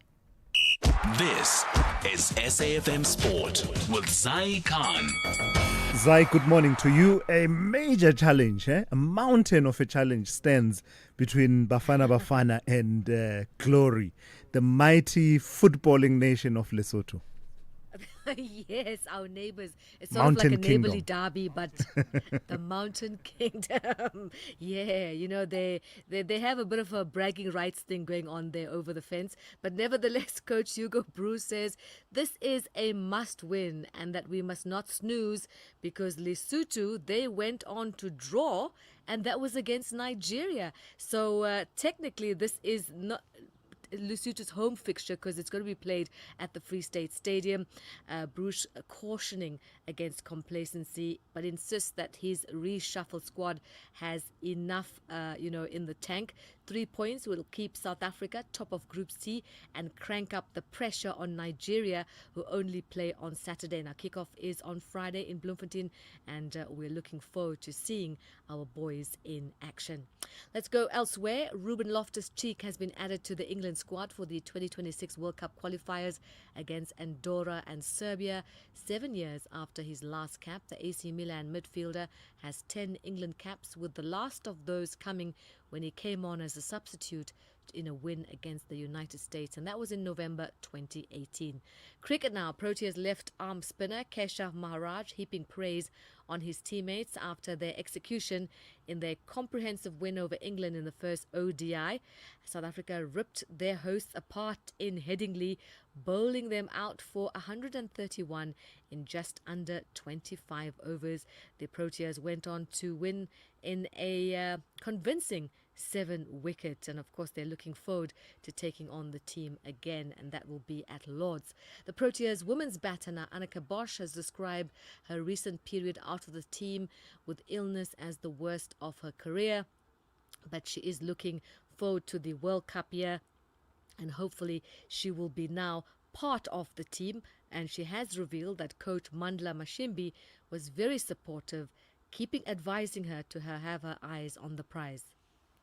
Coach Mandla, management and the team were really supportive and checked in with me regularly. I just remember Coach Mandla telling me that whenever I feel a bit frustrated or I want to disobey or go against the doctor's orders, that I should just think ahead and think of the bigger picture and keep my eye on the World Cup and recovering fully for that. And finally, tennis. It's semi-final time at the US Open. Big names all in action. The world number 2 Carlos Alcaraz cruising past Yuri Lehechka. Novak Djokovic also advancing after a 4-set battle with the American Taylor Fritz. In the women's draw, Jessica Pegula powered past Barbara Krejcikova in straight sets, while Arina Sabalenka progressed via a walkover against the injured Marketa Vondrousova. We'll bring you more sport. That's the top of the hour on the Morning Brief. I'm Zai Khan. With headlines at 7:30, I'm Dinoma Daum. Good morning. The Polokwane Magistrates Court in Limpopo is today expected to deliver judgment in the bail application of a former police sergeant and 2 alleged accomplices. Still in the court, suspended Deputy National Commissioner for Crime Detection Shadrack Sibiya will square off against National Police Commissioner Fanima Simola in the High Court in Pretoria today. Sibiya is challenging his July suspension, seeking a court order declaring it unlawful and allowing his reinstatement. Further afield, in China, tens of thousands have been lining the streets of the capital, Beijing, for the country's first military parade in 6 years. A full update follows at the top of the hour. SAFM, guiding you through the rush hour traffic. Good morning. Heavy backlogs getting up through Buccleuch interchange on your way to Pretoria this morning. Crash that we've been detailing at Allendale Road. It didn't look serious, but the traffic impact certainly is. Some really big delays here. The N3 basically from Edenvale up to Buccleuch, the N1 from Randburg up to Buccleuch. Those highways are solid for connections through Buccleuch, and then a big crawl up towards the scene at Allendale. If you're going from Joburg through to Pretoria, probably be worth considering some alternative routes and just bypassing that real big pile-up of traffic. Southern side of Joburg, crash on the N12 at Uncle Charlie's. Southern bypass coming in towards the Mike 1 connection. That's heavy. Behind it, the N1 queues from the N12 Potch Highway, the N1 South from Soweto. Both directions on the M1 really jammed through Deepcliff for a turn down towards that scene at Uncle Charlie's area. N12 coming out of Benoni, all jammed up this morning. Big queues from Pitfontein through Benoni down towards the Atlas Road exit. Durban going north pretty heavy on both the M4 and the N2. The N2 solid today from the cement factory all the way up into Spaghetti Junction, and beyond that there's a crash a little bit earlier up by Westwood Mall, which has really caused that pretty extreme backlog. Also the M4 sluggish after an earlier crash inbound through Jacobs and Clarewood up towards Umbilo. That crash looks like it's probably been cleared. Van Rynen's Pass, that truck crash blockage has been cleared. Van Rynen's Pass is open and the traffic is sort of normalising pretty quickly through there. And into Cape Town, slow on the highways this morning. N1 backing up from Plattercliff Hill. Here's the big one, the R300. Pretty extreme this morning from Delft all the way, traffic all the way through towards the N1. There is some mist along that route to contend with as well. Rob Byrne, SAFM Traffic. The business update on SAFM. All right, let's turn to Ndauling once again for the second update of the morning. Ndauling, let's start with an issue that almost became, well, in a way, almost became an issue of contention between the Reserve Bank and the National Treasury. There seems to be a coming together of minds, is there? That's right, Tulas. Now, in a joint statement, both the SARB and the Treasury confirmed that they have nearly completed technical work on potentially changing the country's inflation target, which is currently set between 3 and 6%. Central Bank Governor Lesetja Kganyago, of course, has long advocated for a lower target, believing it would boost the economy's competitiveness. Now, according to the joint statement, the Minister of Finance, Inokorongwana, and Governor are on the same page, with the Minister set to make a formal announcement soon. Of course, the decision follows some disagreement between National Treasury and SARB over the target. You mentioned that in July, Kganyago announced the central bank's preference to target the lower end of the range, 3%, but Treasury responded that only the finance minister can formally change the target. Despite this, SARB maintained that acting quickly would benefit the country. Following the statement, economists have taken comfort on the move being reached soon, with some saying an announcement could be heard at the midterm budget in October. And in meat production and agriculture, tell me about the concerns of the Association of Meat Importers about foot and mouth disease. Now, M is calling for urgent measures to address the worsening foot and mouth disease crisis. The association welcomes Agricultural Minister John Steenhuisen's update on the crisis, but emphasizes the need for accelerated vaccine procurement and closer government-industry coordination. Now, despite progress in resolving outbreaks in the Eastern Cape and Limpopo, 274 unresolved FNB outbreaks remain across KZN, Gauteng, the Free State, Northwest, and Mpumalanga. Now, the FMD outbreak has also led to a surge in meat prices, contributing to food inflation rising to its highest level in 18 months. Government, in the meantime, has procured 900,000 vaccine doses from the Botswana Vaccine Institute, with 500 of those doses being deployed across 6 provinces in June and a further 400,000 doses arriving recently. However, AIM believes immediate steps are necessary to address the current vaccine shortfall, including sourcing additional vaccines from international suppliers. Yeah, and it's worth mentioning then, and Dowling, while you're talking about that we are scheduled to return to that story, which I believe we've covered with a fair amount of frequency here on the show. A bit later on at about 9:15, we are scheduled to speak to Dipepe Neneng Serage, who is the DDG for Agricultural Production, Biosecurity and National Resource Management. Lastly then, Dowling, how are we looking on the markets at this hour? So kicking things off in Asia, markets in negative territory. Traders are grappling with increased uncertainty over U.S. trade tariffs. And with that, we are seeing the Japanese Nikkei losing 1%. Meanwhile, in Wall Street, futures are mixed. We are seeing gains in the Nasdaq following an uptick in Alphabet after a court said it does not have to sell Google Chrome. And then coming back home, stocks in the red, with the All-Share losing over 0.7%. This comes as global sentiment hits a snag, with investors playing a wait-and-see game ahead of the U.S. jobs numbers that print only out on Friday. Then over in the currency scene, the rand losing ground softer at 17.72 to the greenback. Oil, in the meantime, getting a boost, with traders eyeing the OPEC Plus meeting taking place this weekend. Brent is sitting at $68 per barrel. All right, Dowling, catch you on the other side of the hour at about 8:30. Spar brings you super savings. Get 850-gram Parmalat pre-packed cheese for $119.99 and 250 megs free data on Spar Mobile, or 2 kg Tastic Parboiled rice for $34.99 and 100 megs free data on Spar Mobile. Plus, you could win your share of 6 million rand in instant cash. Price is valid until 7 September 2025 while stocks last. T's and C's apply. If you think you cannot afford a lawyer, think again. Clientele Legal has made professional legal services affordable for you. Whether it's a civil, criminal, or labor-related matter, we have a nationwide panel of attorneys standing by to assist you.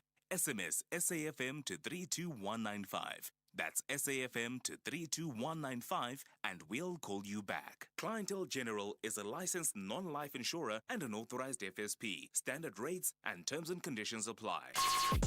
Call Thulasizwe now, 086 000 2032. All right, let me go straight to the calls and then take a few voice notes. Let me start with Z in Cape Town. Good morning to you, Z. Hi, morning, Thulas.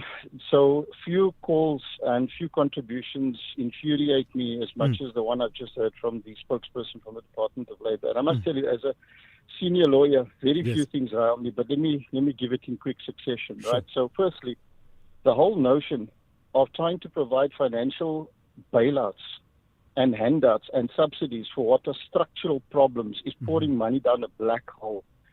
It's a sickness and a disease, and we must call it for what it is. It is taxpayer-funded ineptocracy, inefficiency. It solves nothing. That's point number one. Point number two is employability, upskilling. For what? For an economy stuck in reverse gear where we are hemorrhaging jobs, what are we going to upskill people towards? It's the same problem I see in my profession where graduates are being spat out by universities for a profession that cannot accommodate and sustain them. And then thirdly, Thulasizwe, if I may be so blunt as to say this, I admire you as a journalist, but I sometimes think you guys go soft on your contributors. The obvious question to ask, given that the problems of the likes of the Post Office, AMSA, Goodyear, these are well-documented problems. The question to ask is, what interdepartmental structural reforms have you engaged on? It's too late to try to speak to the employer. They know what they need to do to rescue their own business. The problems lie with not creating a capital incentivizing environment. That has been government's consistent failure. So if we want a national dialogue, let them dialogue that. They don't need to talk to us. They need to talk to each other. 100%. Thank you for that, Z. And that criticism is taken in good heart.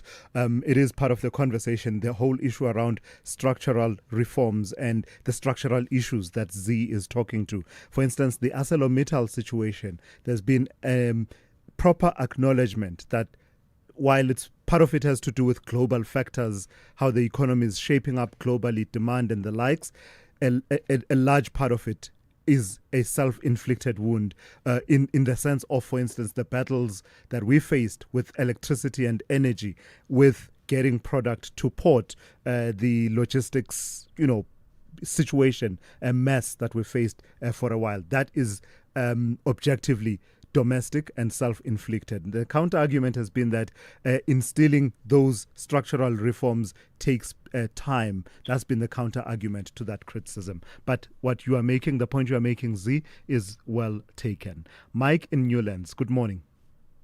Good morning, Thulas, and I want to agree with the first caller. He just hit the nail on the head. You know, that was probably one of the best or worst spins I've ever heard from the department by the spokesman there. Let's just be blunt about this. Goodyear, if you read their statement, and I would urge her to do it, is a whole lot of gobbledygook.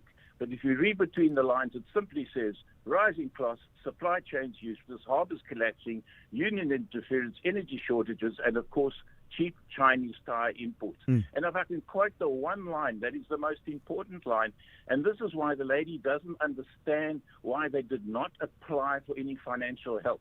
Here's the line.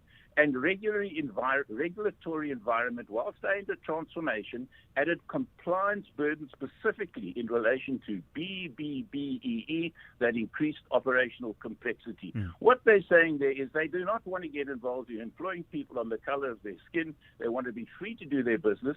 They're not going to pick a fight. They're not going to be, this is the reason. They're going to quietly up and leave, just as Ford has quietly lost 350 jobs, ArcelorMittal, and Thulasizwe, just in conclusion, we've got Aspen Pharmaceuticals, Continental Tires, Newcastle Steel Plants, whoever they are leaving. Mercedes-Benz is down from 3 to 2 shifts.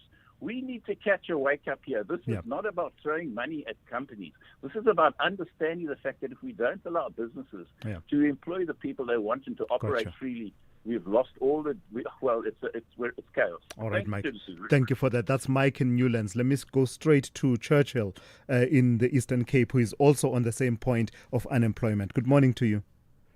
Good morning, Thulas. Thulas, I'm very concerned about what is going on in the country. The levels of unemployment are skyrocketing, and yet we have not responded quite well. I think our leadership is sleeping on their laurels. Look, by now, we should have revisited our curriculum in making sure that even at lower levels, before these kids actually get to high school, they are channeled towards jobs like artisans, like bricklaying, like your plumbing, and so on and so on. Because these are the jobs. We are so obsessed with these academics. We think that all our kids can become academics. And by the time they get to high school, many of them have dropped out. And then they go there, they go to universities, they don't get employed. This is a ticking time bomb. Because at the end of the day, when you talk about the youth that is in the streets, you go to all the revolutions, they are able to hold the country at standstill. That's the biggest challenge that we're facing in this country. We're so obsessed with this grade 12. They must go to grade 12. That's the challenge that we're facing. All right, Churchill, thank you for that. Talking to that mismatch between the skills we are churning out and encouraging young people to pursue versus what the economy needs at this juncture. It is a conversation that's been ongoing for a very long time, and Churchill questioning why we've not actioned some of what we've been able to diagnose over a period of time. Because what's that they say about a youthful bulge in the population? It either yields a dividend or it becomes something of a bit of a ticking time bomb if it's not channeled and harnessed properly. And in our situation, I don't believe, and many don't believe, that we've reaped that youth dividend that we have in our population. Janusz in Cape Town, good morning to you. Hi, good morning, Thulas.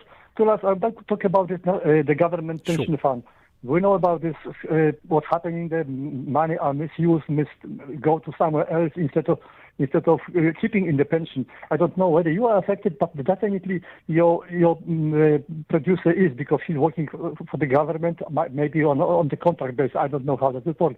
But it's also affecting not millions of the ordinary people, and also affecting of the ministers, even president. If he will retire one day, his pension maybe can be not on that level because the money going to be stolen. But what is the scandal of this? Because this people on the top, instead of trying to go to this problem, what's happening with this man, who did what, they hired the security company who are actually going to the workers, to the people, taking their cell phones, laptops, computers, trying to find out who passed this information to the media. So it's a ridiculous situation, and I think these people on the top, because they manipulating the pension fund, government pension fund, they should be fired now. Not give them a chance to cover this, anything else. So are you talking about GEPF? Are you saying that there's a malfeasance that's happening in the GEPF, or are you talking about the Government Pensions Administration Authority, the one that was in the news just recently for that list, the latter one?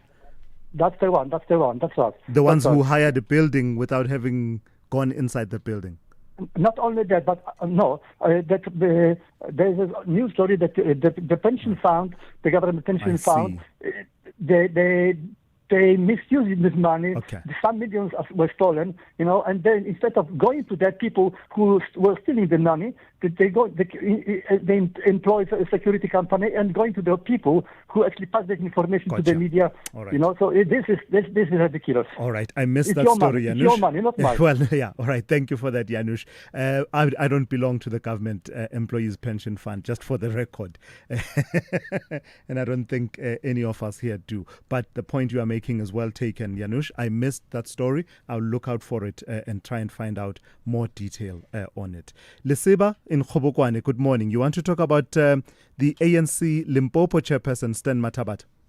Yes, good morning, Tula, and good morning to listeners as well. Sure. So, as the members of the ANC in the province were very disturbed by the letter written by our former chairperson and former premier to the National Executive Committee of the ANC, I think the former premier and the chairperson is a little bit disingenuous with the truth, because he should have engaged his own PEC, he should have engaged the regional structures of the ANC in the province before he decided to step aside. But when you check it, The man was not even supposed to come for the third term because you'll remember majority of us who were looking for Dixon Masemola to become the chairperson and ultimately become the provincial chairperson of the ANC because we were avoiding two centers of power. Now we've been sitting with two centers of power. The chairperson has been absent, focused on the national responsibilities as a deputy minister there. But now, because he realized most of the regions that are going through, they are not in favor of the person that would like him to become the provincial chairperson. Now he's raising these issues. So are you saying it's got nothing to do? Are you saying it's got nothing to do with the reasons he cites that I cannot continue to tarnish my image with these regional conferences that are run along shady and dodgy lines? It's got nothing to do with that. It's got to do with his interests in the next leadership, in your view.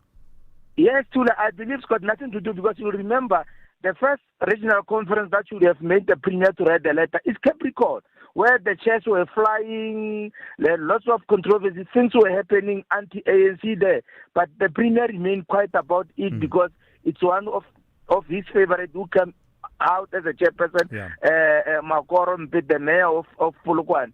Now this one of Capricorn, it was very silent. It's like the one in the regional, in Skukune region. This two regional conference, they were very peaceful. But the premier to cite what happened, I think that is not the truth. Right. There is a reason behind. But most of the things that premier is trying to tell us is that he wants to take power and give it to his deputy chairperson from Florence Razilana so that he must ascertain power in the run-up to all the regional conferences that are still remaining. Let's leave it there for this morning. She might, because the deputy chairperson is now going to take over. We might even see her putting pressure on the premier to reshuffle her cabinet. Yeah. All right, Lisiba, thank you for that. That's Lisiba in Khobokwane. Very quickly to Putana in Rosebank. Good morning to you. Good morning, my brother. You know that tourism committee meeting, they behave like a national party disciplinary committee. How so? Disciplining Patricia Delille. Yeah. The board is rogue. How do you expect Patricia Delille to work with the board that is opposing her? It is a responsibility of the board to respond to what happens to CFO, what happens to secretary, what happens to CEO. Now all the questions they are directed to Patricia Delille. If the scrutiny is consistent, all the ministers of the ANC and the National Party should be subjected to the same abuse. But wait, Putana. Isn't it because she removed the board, so the board can't account now for some of the actions they wanted to be taken against the CEO, for example, because they need to carry out disciplinary measures against the CEO at law, apparently. I've not looked this up myself, I must say, but apparently at law they need the concurrence of the minister, which concurrence was not forthcoming, but what was forthcoming was their own dismissal. Well, the board was there in the committee meeting. They were supposed to answer those questions. They were there, but they were dancing against it. By the way, I don't have sympathy to Patricia Delille. She knew that she's going to be a lone wolf against the ANC and the National Party. Right. All I'm asking is that the ministers should be subjected to the same thing. Putana, very quick, I have to move on, Putana. Did you realize you had a slip of the tongue and you said the ANC and the National Party? It's the National Party, of course. Okay. Which one is that? That's Putana in Rosebank there. SAFM, guiding you through the rush hour traffic. It's a pretty busy Wednesday across the country. Here's the big ones. If you're coming in from the Vaal, there's been a crash just before Swakoppies Road on the R59 northbound. So from Klip River Drive, it's a pretty heavy queue that's running up through there. Crash at Uncle Charlie's coming off the N1 onto the N12 through Divcliffe.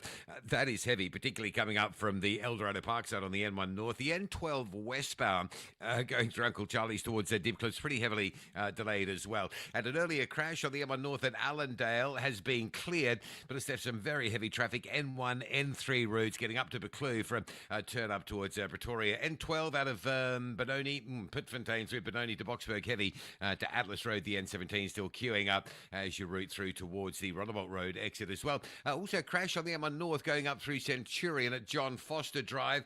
That's a queue that starts right back on the N14 Krugersdorp Highway by the R55 Pretoria West exit. That is heavy as well. Pretoria bound off ramp at the 55 to avoid that. Pietermaritzburg to Durban looks okay this morning, no problems there. The N2 North is heavy from Cement Factory through Umgena Road, and then Kwamashu up to Umhlanga. Crash there causing a secondary delay as well. Cape Town very slow around Brackenfell. Might be a bit of mist this morning. N1 inbound from Kraaifontein, R300 from Kales River up to the N1's really busy, and Baden-Powell Drive again choking up if you're on your way to Stellenbosch's queues at Khayelitsha up towards the N2 bridge. Rob Byrne, SAFM Traffic. Think about 6 years ago, when Amapiano was just a musical instrument, when streaming meant watching water flow, not videos online, and remote work was only said when your remote batteries died. So it makes you wonder, what will the next 6 years bring?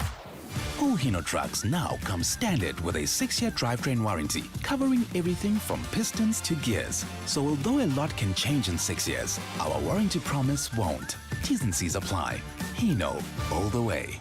I work at Optime College. We offer distance learning solutions. How is it that OUTsurance provided the solution for you? 918 Rand is what I'm saving. Incredible. Yeah. You're helping people to do better, and OUTsurance is doing better for you. Definitely. If OUTsurance will not be able to beat your current premiums, remember there's that 500 Rand that you could get. Go to outsurance.co.za now for a 10-minute quote that could save you thousands. Tell me, what brings you and OUTsurance together? You know, Jacques, I've been battling to get a nice car insurance, man. Someone that can give you nice service. Whenever you call them, they're there for you. You know, OUTsurance, I found them. I'm saving a cool $360. Why put yourself through the pain? Be like Jermaine. Yes, be like Jermaine and sign up with OUTsurance. Get the real deal with the real savings. Yes, there we go. I made the right move. Go to outsurance.co.za now for a 10-minute quote that could save you thousands. Licensed insurer and FSP. T's, C's and information online. Thulasizwe Simelane on SAFM. The South African Police Service launching an urgent investigation following a violent cash-in-transit robbery that resulted in the tragic deaths of 2 innocent bystanders in Don Park in Gauteng. The incident underscores the growing threat of CIT crimes and their devastating impact on public safety. Let's speak to Colonel Dimakatso Nevuhului, who is the Gauteng Provincial Police spokesperson. Good morning to you, Colonel, and thank you for your time. So I believe that you've made some progress in this investigation. What's the latest that you can tell us? Good morning and good morning to the listeners. Indeed, we did make progress. There was a CIT on Monday afternoon whereby 2 bystanders, actually innocent bystanders, were fatally shot after a shootout between the security officers and the perpetrators. And the perpetrators made away with an undisclosed amount of cash, whereby they were using a silver Mercedes-Benz and a BMW.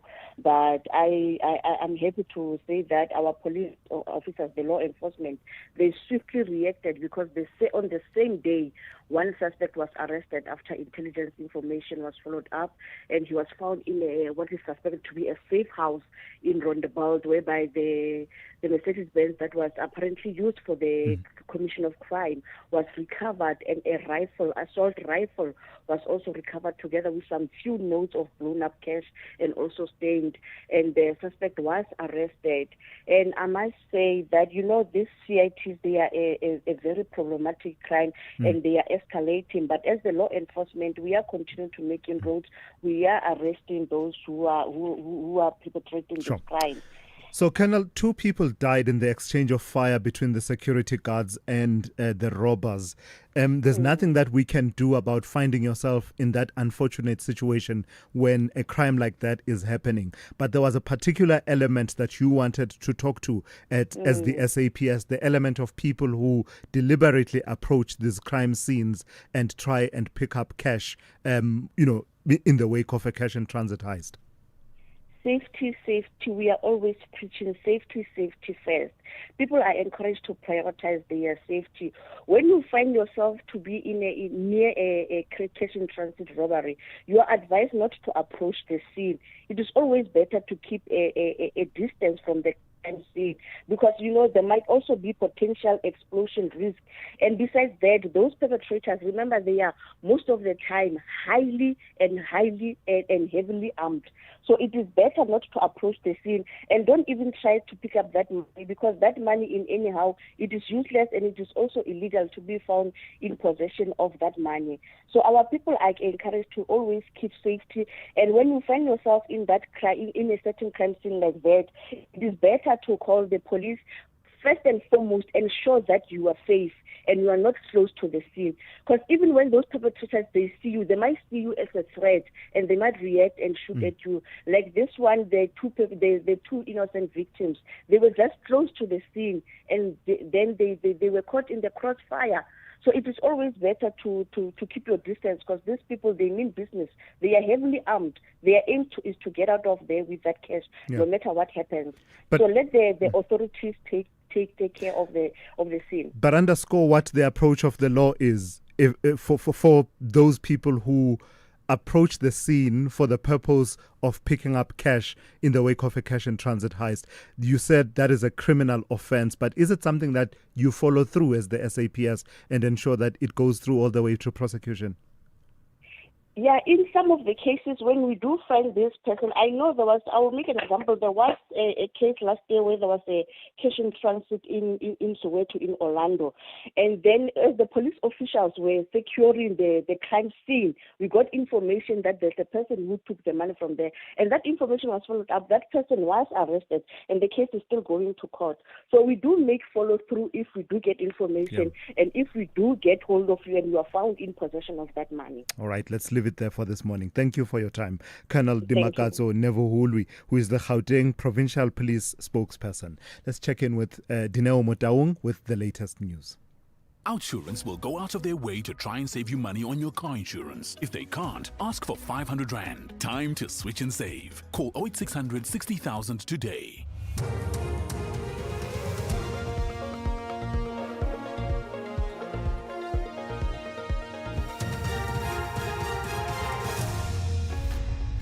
Thanks, Tulas. Top stories: grant beneficiaries assured smooth card transition, and historic military parade draws crowds in Beijing. A very good morning.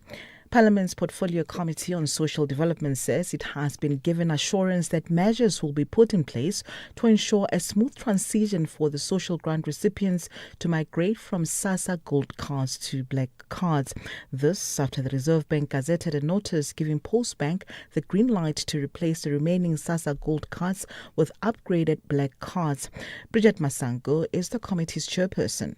We were given assurance that there will be sites everywhere in the country, especially in rural communities, where there will have to be mobile units.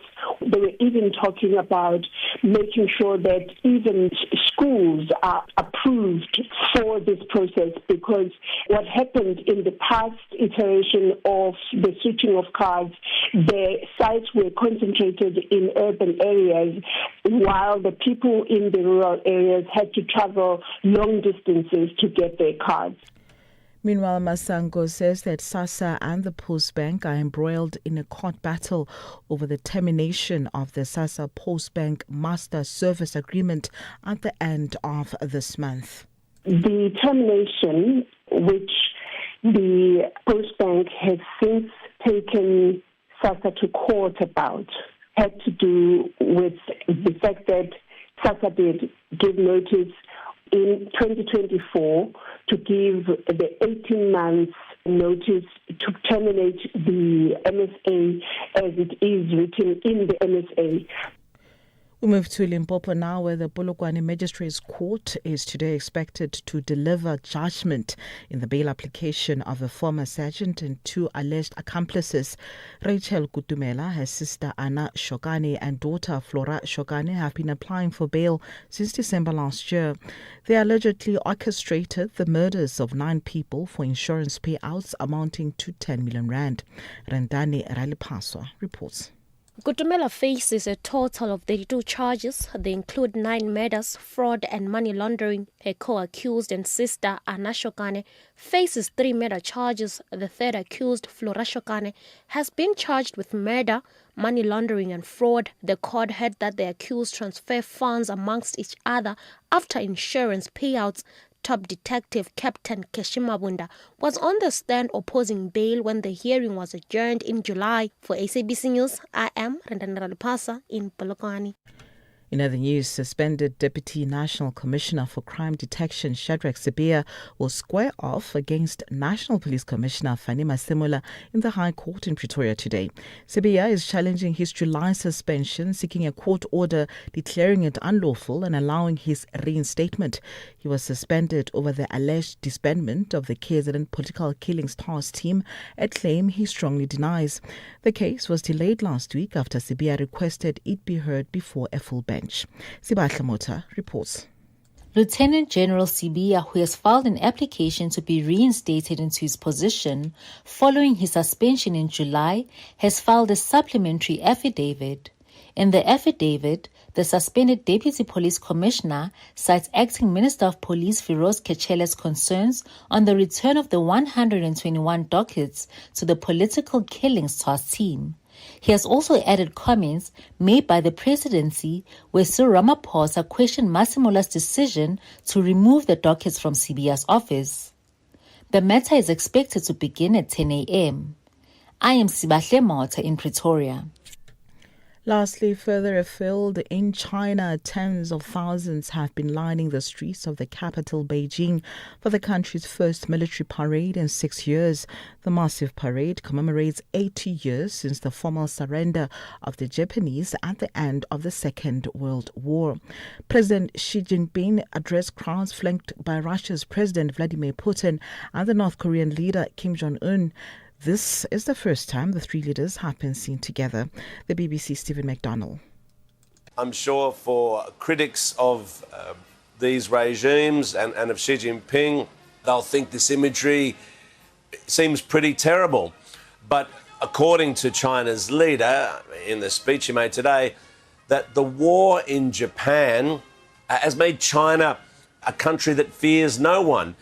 And he also issued a sort of vague warning that the world currently faces choices to again drift into war or to choose a peaceful path without explaining what he meant. Recapping the top story, the SAWA Parliament's Portfolio Committee on Social Development says it has been given assurance that measures will be put in place to ensure a smooth transition for the social grant recipients to migrate from SASSA Gold cards to black cards.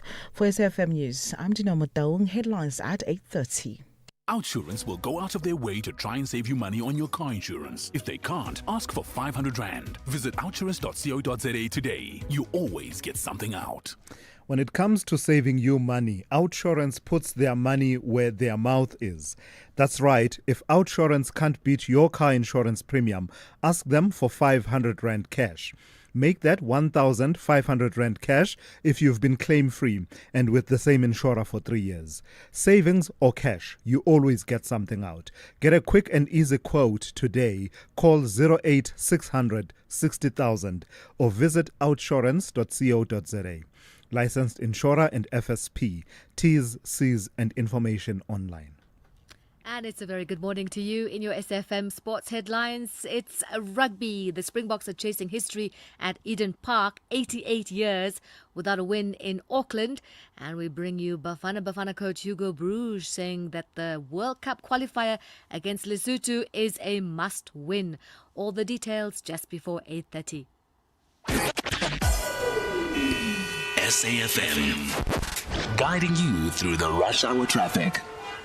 Good morning. It's a very busy Wednesday, midweek Wednesday, with lots of volume around the Gauteng highways and byway networks. The N3 from Germiston all the way to Buccleuch, there's just traffic all up that route. The N1 from Randburg through to Buccleuch is pretty heavy as well. The Mike 1 towards Santon, heavy from Buccleuch to Greyston, pretty jammed up from Boysons all the way through to Santon as well. N12 Benoni through Boxburg is heavy to Atlas Road. N17 Brackpam through to Boxburg, heavy as well with those roadworks.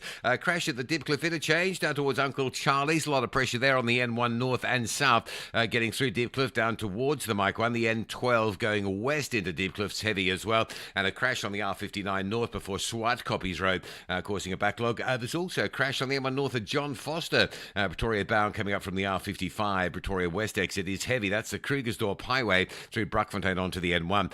Durban heavy on the N2 from Cement Factory through Westwood Mall, and then a crash at Umhlanga causing a secondary delay from Kwamashu. The M4 Southern Freeway inbound to Durban is slow this morning from Umbilo, and Cape Town, a lot of pressure in Brackenfell. It may be mist-related. R300 from Kales River up to the M1's heavy. N1 inbound Kraaifontein through to Brackenfell fairly slow. Still a lot of pressure coming out of Tableview this morning on the Marine Drive, jammed through to Sunset Beach territory. With your traffic updates, I'm Rob Byrne.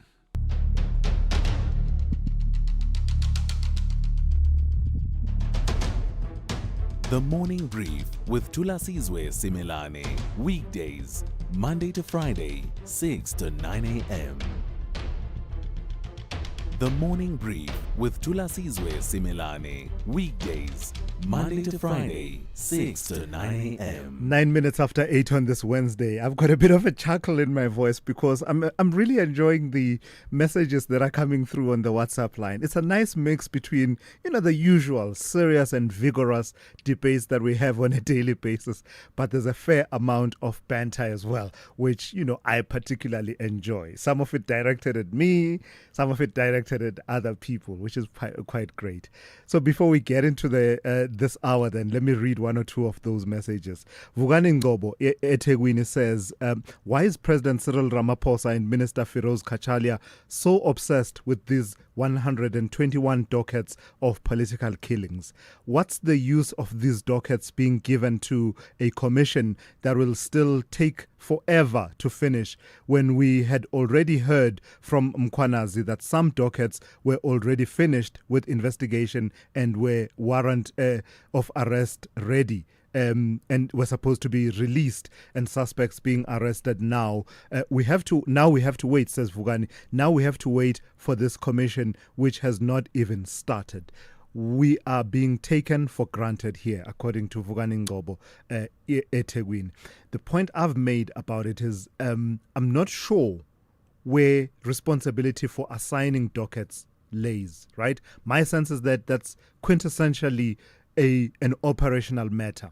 And if you look at the Constitution, the two provisions that provide for the appointment of the police commissioner and the minister for police, they delineate quite clearly that the minister responsible for policy, the commissioner responsible for command and control and operations of the SAPS. That's where I have a bit of a difficulty there, that, while I don't agree with many South Africans who expect that the police minister should be, do we have 5-star generals in this country? Should be a 5-star general with a six-pack and muscles and gun-toting and everything, because I don't think that's the job. The job at hand is policy, policing policy. But I also, at the same time, have my own questions about the approach of the minister on this one, because to me, it seems to be a quintessential operational matter, where the dockets land up. His reasoning, of course, is that this is still subject to the Commission of Inquiry, so don't make any decisions about it. I don't know whether that allays my concerns, but that's as much as I can say about that.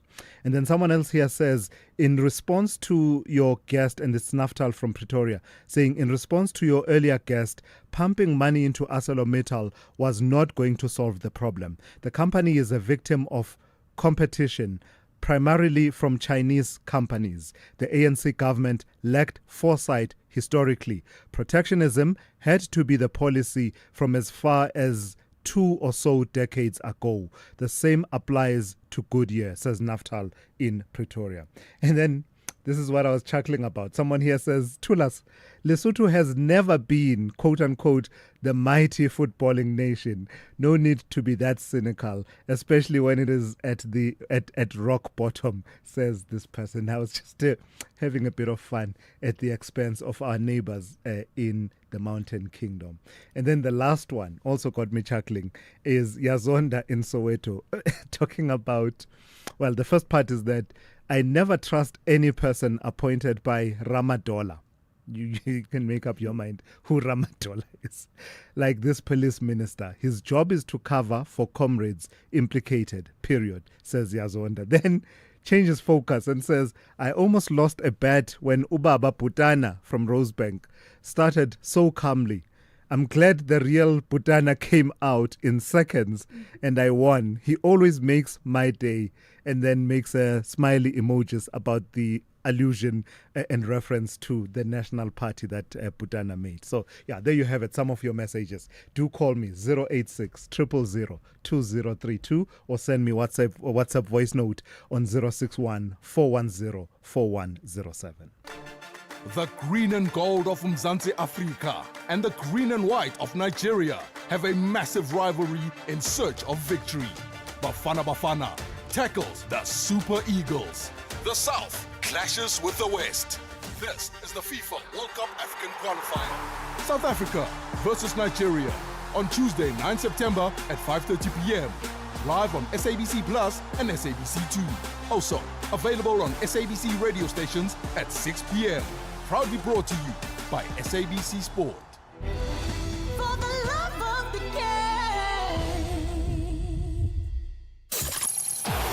Lina Lakake Tlompokekana, I'm from Mamelodi Sundowns captain. I'm a sports analyst la go SABC Sport. When I'm home, I try by all means to practice cooking. My favorite home cooked meal, I'll go for pap and masonja because I can prepare that with easy. What do I normally get up to when I get a moment to myself? I would easily, play my guitar. I try to practice a lot of Tracy Chapman. My favorite foreign language is French. Bonjour, comment ça va? So if I didn't play beautiful football, I think I was gonna be a baseball player. What do I like about SABC Sport is the fact that we given an opportunity to educate. Catch the exciting Diski analysis by Thompo Long Range Gagana on match days live on Latuma. Proudly brought to you by SABC Sport.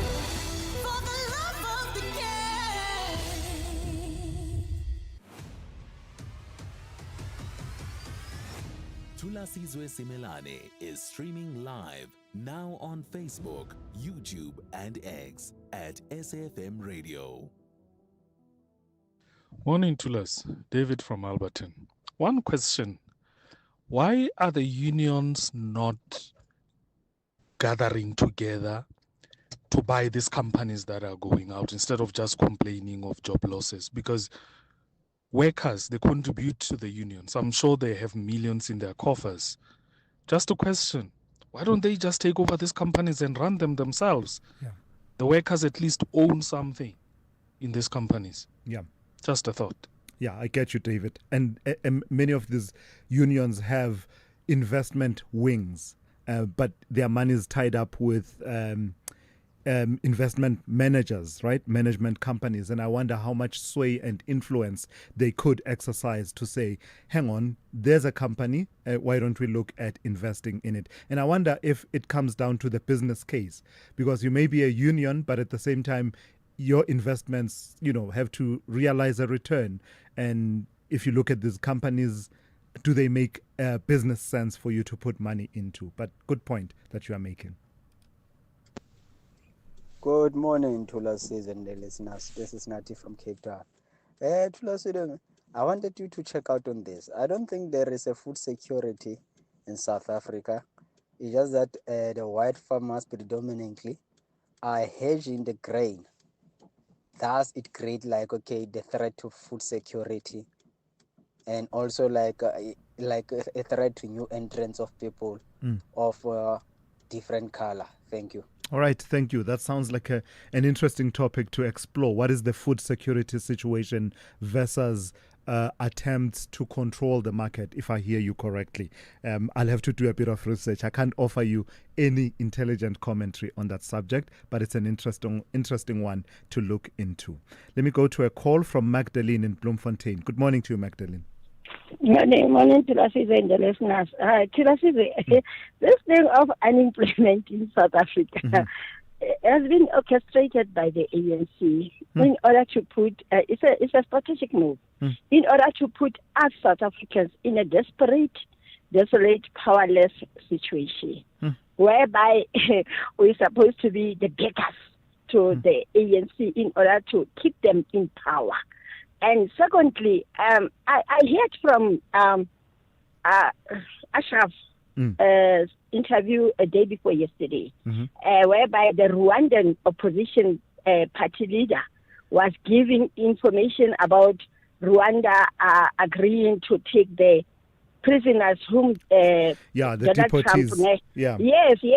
So are we not experiencing the same thing? Because immediately after ANC took over, the borders were porous, and then we experienced a lot of immigrants, illegal immigrants in South Africa with highest crime. Are we not experiencing such situation? Is this thing not a hint to us to say the sooner we remove ANC, the better for us to can prosper and re-event South Africa into a better position? I think so.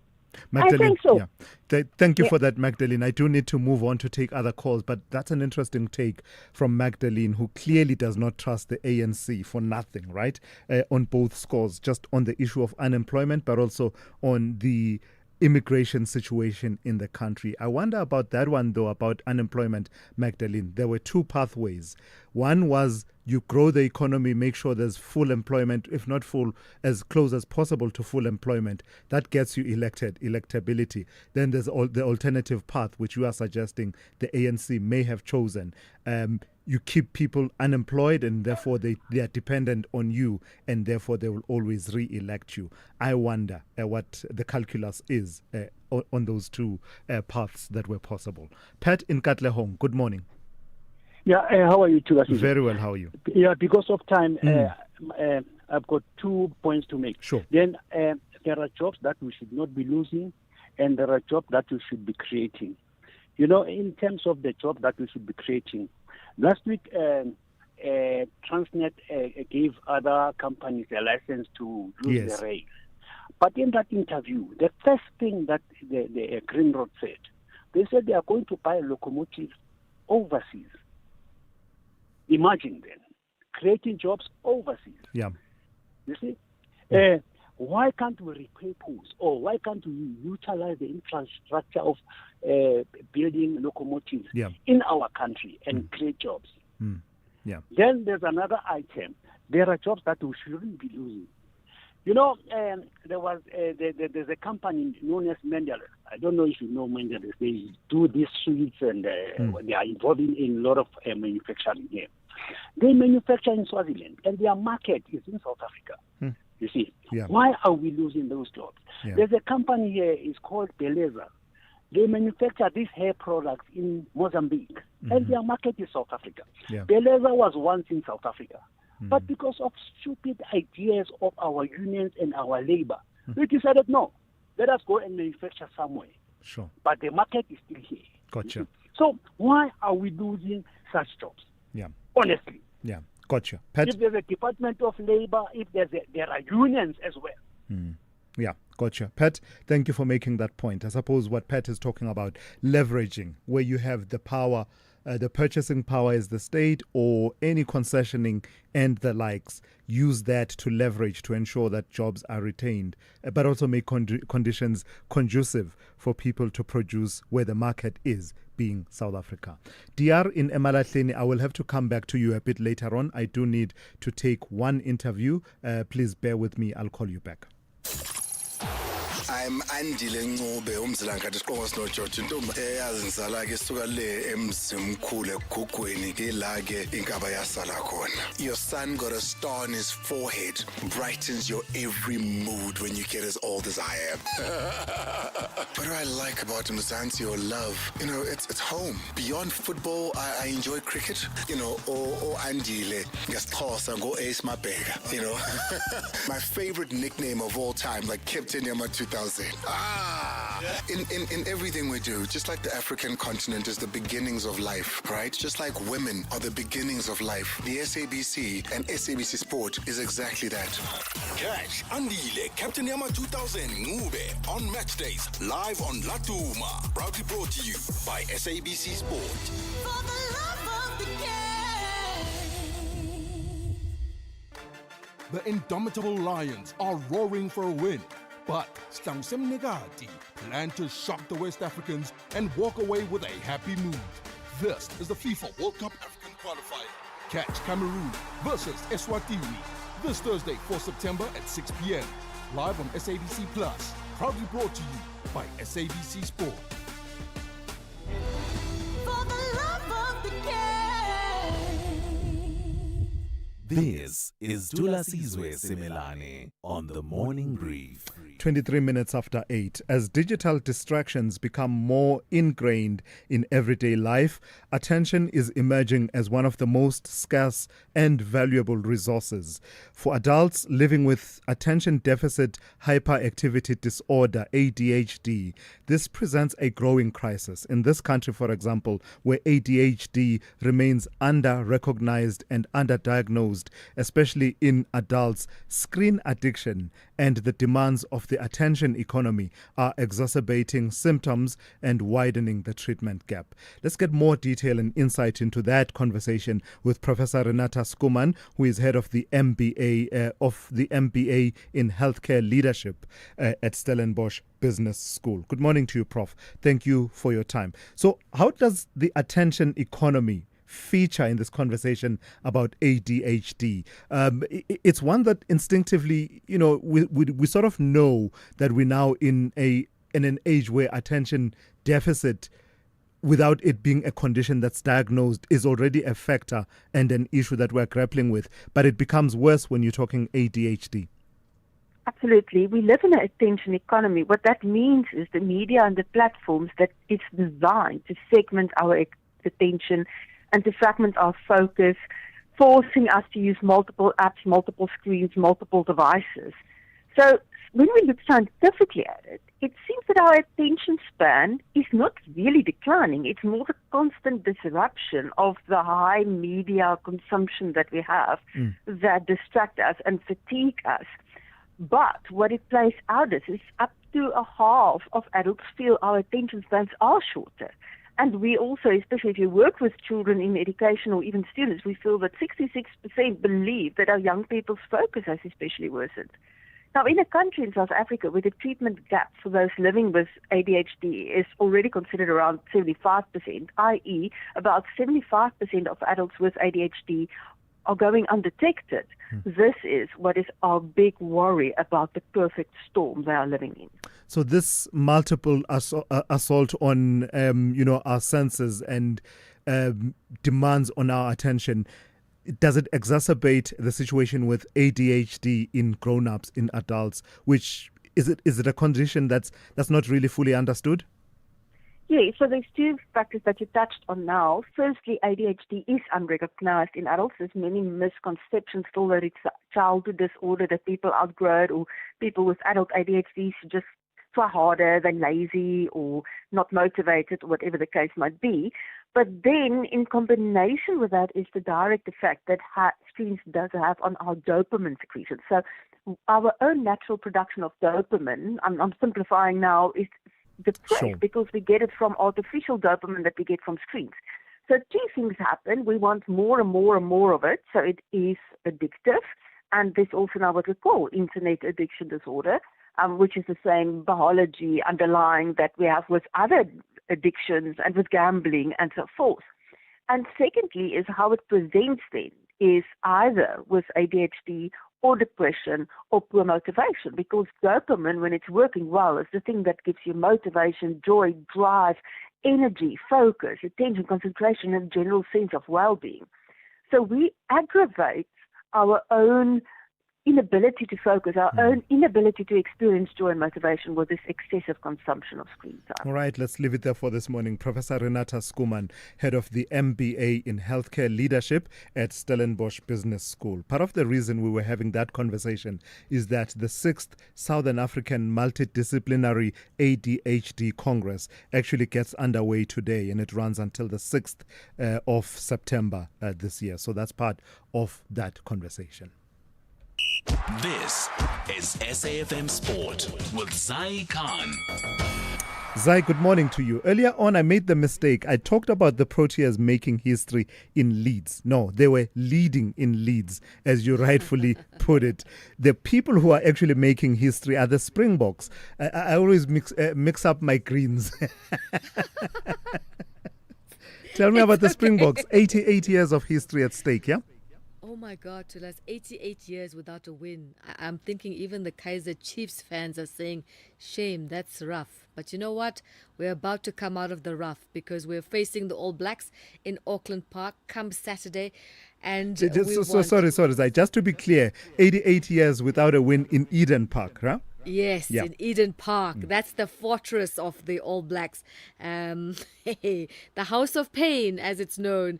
But you know what? We know that it's a little bit cursed, but curses can be broken. We just have to ask Bafana. But nevertheless, the venue has been heartbreak. But you know what? We've also got special, team effort that's coming in from Rassie Erasmus. He usually, announces the team on a Tuesday, but he's decided to hold back to put together his most formidable squad, and that announcement will come tomorrow.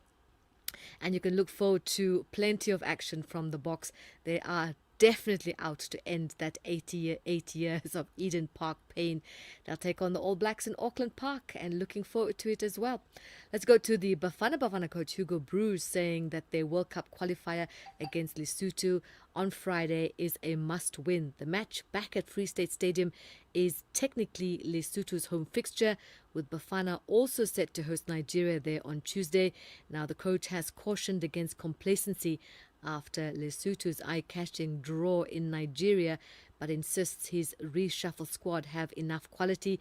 3 points will keep South Africa top of Group C and crank up the pressure on Nigeria. You can catch the action live on SABC Sport. In the meantime, the former Bafana star, Teko Modise, believes Mamelodi Sundowns striker Ikram Reyners finally receiving the recognition he deserves after being named the Hollywood Bets Men's Footballer of the Year. The award, voted by members of the South African Football Journalists Association, was announced yesterday. Modise says the accolades will go a long way in lifting Reyners' spirits. Yeah, I'm sure it will, man. I mean, as a footballer, you work so hard to win games, and also important to win trophies. And also, it becomes also important to be recognized, because at the end of the season, you do have players that are nominated to actually win individual awards. And I strongly believe that I'm sure that he felt some type of way not winning any award last season. And for that to happen now, to be actually be rewarded, I'm sure it will boost his confidence way high, because also we need such a player to be on good scoring form, especially towards the end of the year when we go into AFCON. And finally, South African marathon champion Bennett Seloi is aiming for his first podium finish at the Absa Joburg 10 kilometers on Heritage Day. The 24-year-old from Tembisa has enjoyed a breakout season, running a lifetime best of 28 minutes 12 seconds in Durban, ahead of some of South Africa's biggest names. Seloi has been steadily climbing the field, with a 4th place finish in Durban last weekend and a 6th in Shwane before that. That's a wrap. We'll be back on the podium with John Gericke.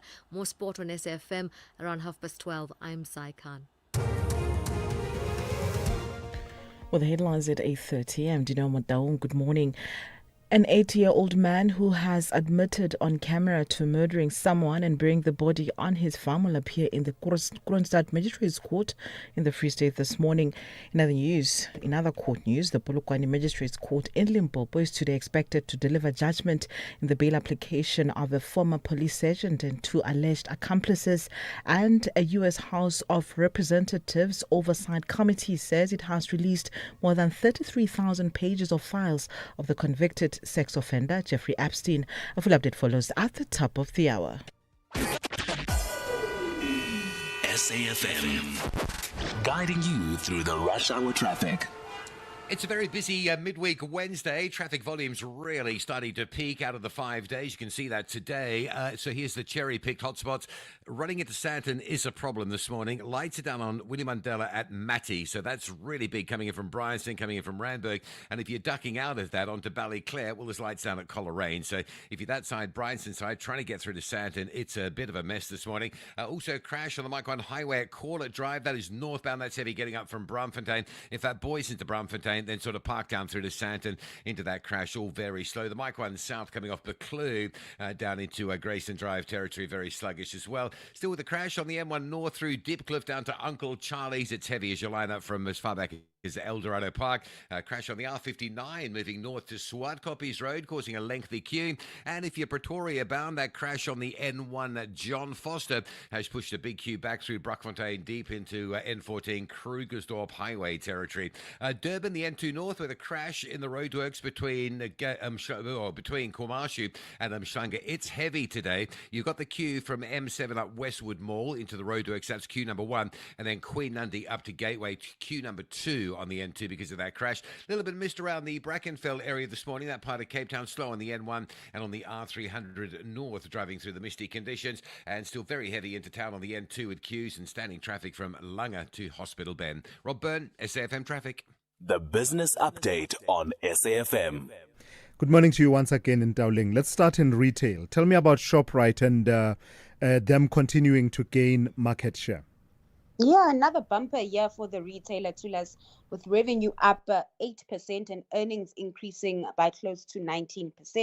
Now, the group has pointed to increased market share. It did say it saw increased spending during the festive and Easter period, which also saw it deliver 20 billion rands in annual sales and increasing customer visits by 200 million from the prior year. Its Checkers 60/60 business continued to grow, boosting sales by 47.7% to 18.9 billion rand. Now, interestingly, sales in that division is almost equal to Pick n Pay and Spar's market cap. Those companies are valued at around 20 billion rand, just showing you how big that unit is in ShopRite. Now, the numbers aside, ShopRite has been on a hiring spree, creating 8,700 jobs as it opened 281 new stores over its annual period. Moving ahead, the retailer plans to create about 10,000 more jobs in the next 12 months as it pushes forward with its store expansion plans, eyeing 309 new stores across its brands. In motor retail, tell me about Motors. They are cautiously optimistic about their prospects.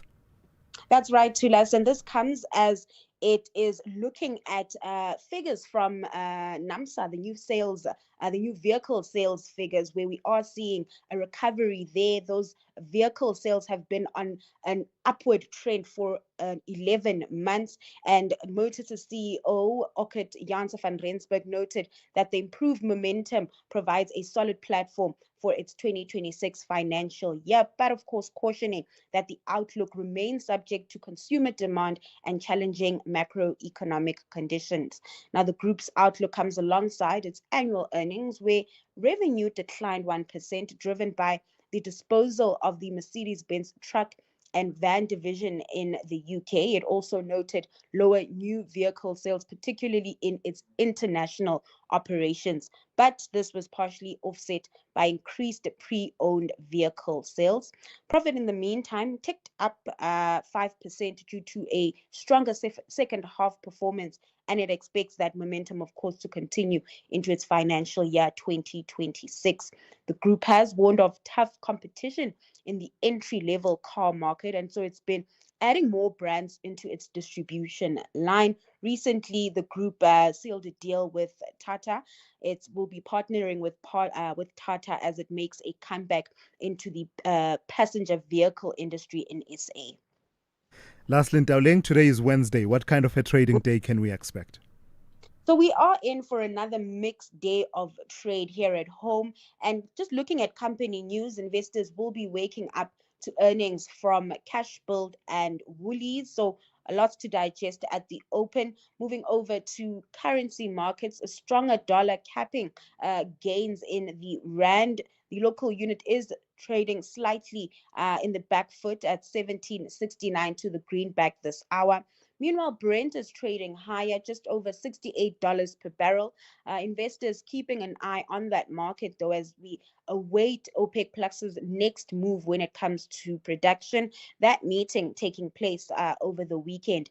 And then back to equities, stateside futures mixed, with investors cheering the latest news out from Google, that also boosting the tech-heavy NASDAQ. Lastly, in Asia, stocks on track to close in the red, being hit by the somewhat downward global sentiment we are seeing this week.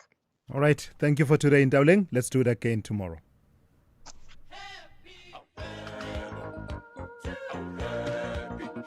SAFM celebrates its 89th birthday this month by giving listeners an exclusive opportunity to attend the prestigious Joy of Jazz taking place at the Sandton Convention Centre from the 26th to the 28th of September 2025. To stand a chance to win these sought-after tickets, simply SMS SAFM 89 followed by your name to 41391 and stay tuned to SAFM as we could be calling you. SAFM is the official media partner for the Dipala stage at the Standard Bank Joy of Jazz. Entries open from the 7th of August and close on the 31st of August 2025. Winners will be randomly selected and called from the 1st of September 2025. SMSs are charged at R1.50 per SMS. Free SMSs and SMS bundles do not apply. T's and C's apply. Call Thulasizwe now, 086 000 2032. Yeah, a few more of your calls and voice notes. Let me go to, in fact, Zalma, let me do this very differently. We had kept DR waiting in Emalahleni. So rather, let's start there. DR in Emalahleni, good morning. Hi, Thulas, how are you? Very well, how are you? You see, you are a priority, brother. You're a priority. I changed my plans at the 11th hour for you. 180-degree turn. You're not so okay. What's going on? Yes, sir. Actually, greetings to you and the listeners at home. Sure. Actually, before I make my point, I'd like to use a scenario as an example. For this unemployment situation, it's a deliberate situation in South Africa. Sure. Imagine yourself, you owning a farm, you have a kitchen with full equipment, you grow a tomato, and then you sell it to a restaurant. Suddenly, you get hungry. You go back to that restaurant. You want to buy a tomato soup. You have your own kitchen. You have your full equipment. Sure. You're only left with employing staff to cook a tomato soup for you. So now, this thing, we're selling a raw material. Yeah. We're taking the raw material outside the country. Yeah. Suddenly, we have a problem of steel. Inside the country, we have enough firms that can manufacture steel. We go outside, we buy a finished product, we bring it back to the country. Yeah. Does that make sense? Because the economic landscape, it's telling us times have changed now. You can create your own thing and sell it, because the people that are in need of jobs, they are more than the people who can sell products. You understand? Yeah. So that's exactly my point. Yeah, that's a great example that you've used. It comes back to that conversation that for for decades, man. The conversation has been about beneficiation. I remember one time covering former President Jacob Zuma undertaking a trip to Botswana. And at the heart of that trip, it was about learning experiences about beneficiation. And at that time, Botswana was really pushing De Beers in particular and the rest of the diamond market to say you can't have the capital of the world in as far as the diamond market is concerned being in Antwerp when the diamonds are mined here. And I remember they were now starting that diamond manufacturing hub in Gaborone as part of that beneficiation. So I'm using that as an example that says we've been talking about beneficiation. We just never really get to pull the trigger. Yes. Yeah. Yeah, that's exactly my point. Yeah. All right. I get you, DR. Thank you for that. That's DR out in Emalahleni. All right. From DR, let me go to the WhatsApp voice notes that you've been sending. Someone wants to talk about Shadrach Sibiya and Fanny Masemola. Good morning, SAFM listeners. The conflict between the National Commissioner of Police, Mr. Masemola, and the suspended Deputy National Commissioner, Shadrach Sibiya, is tarnishing the image of the National Department of Police. It also lowers the confidence in police by society. These things, they must be resolved. The sooner, the better. Sekwanele Pretoria. Sekwanele, thank you for that. And Shadrach Sibiya is no stranger, by the way, to litigation around his employment condition. In fact, his case is one of those cited in terms of labor law in this country. But that's under a different context altogether. And you will remember that eventually he prevailed, and the order was that he should be reinstated or re-employed as far as the SAPS is concerned. So you do get that. It does come up. It's an employment relationship, and sometimes it goes sour and it ends up in the courts. But if it has the effect that you describe, yeah, it is unfortunate. Why can't parliament members use GEMS? Because clearly it's for public servants, unless if they're not public servants, they're just special. Yeah, well, it seems they are special because they then belong to their own category of medical aid, which Action SA says should not even be happening. You should have the choice to say, because they're saying you don't have a choice. If you become an MP, you must belong to that medical scheme. Action SA says, no, let's flip the script. Give people the option to say, do you want to get it outside of the scheme that we have? And I wonder how many employees actually have that choice, those employees who still have medical aid as a benefit. Usually you're not given much of a choice. Few companies give you a choice, but I think, I don't know, as far as I have the experience, many companies don't give you the choice. You will belong to this scheme to which we are all signed up. But now Action SA says, flip the script altogether, let people choose to get it on their own outside or actually use the same services as everyone. Morning to us. The UN resolution on the creation of UN Resolution 181, which led to the creation of the State of Israel. When countries want to recognize the state of Palestine, it becoming a reward to Hamas, forgetting that the very same Israel was formed by terrorist organization, the Haganah group and the Leah terrorist organization. What a travesty of justice and betrayal of international law. All right, thank you. Major from Kwatel. Major, thank you for that. And that debate is about to come to a head sharply, right? We are in September, and it's almost time for the UN General Assembly, at which several countries have signaled that we fear that the two-state solution is imperiled by some of the actions that we see on the ground in the West Bank and some of the actions we see on the ground in Gaza. And therefore, at this point, we will make an emphatic point by recognizing the state of Palestine at the UN General Assembly, to which, of course, Israel has pushed back quite vociferously. So it will be interesting to see how it shapes up in the coming weeks as UNGA gets underway. Big stories of the day. #The Morning Brief. 14 minutes to 9. Minister of Agriculture John Steenhuisen will visit the Rice Belt is it Racemeer Belt? Yeah, Racemeer Belt communal area in the northwest on Thursday to oversee a cattle vaccination campaign that is aimed at controlling the spread of foot and mouth disease, FMD.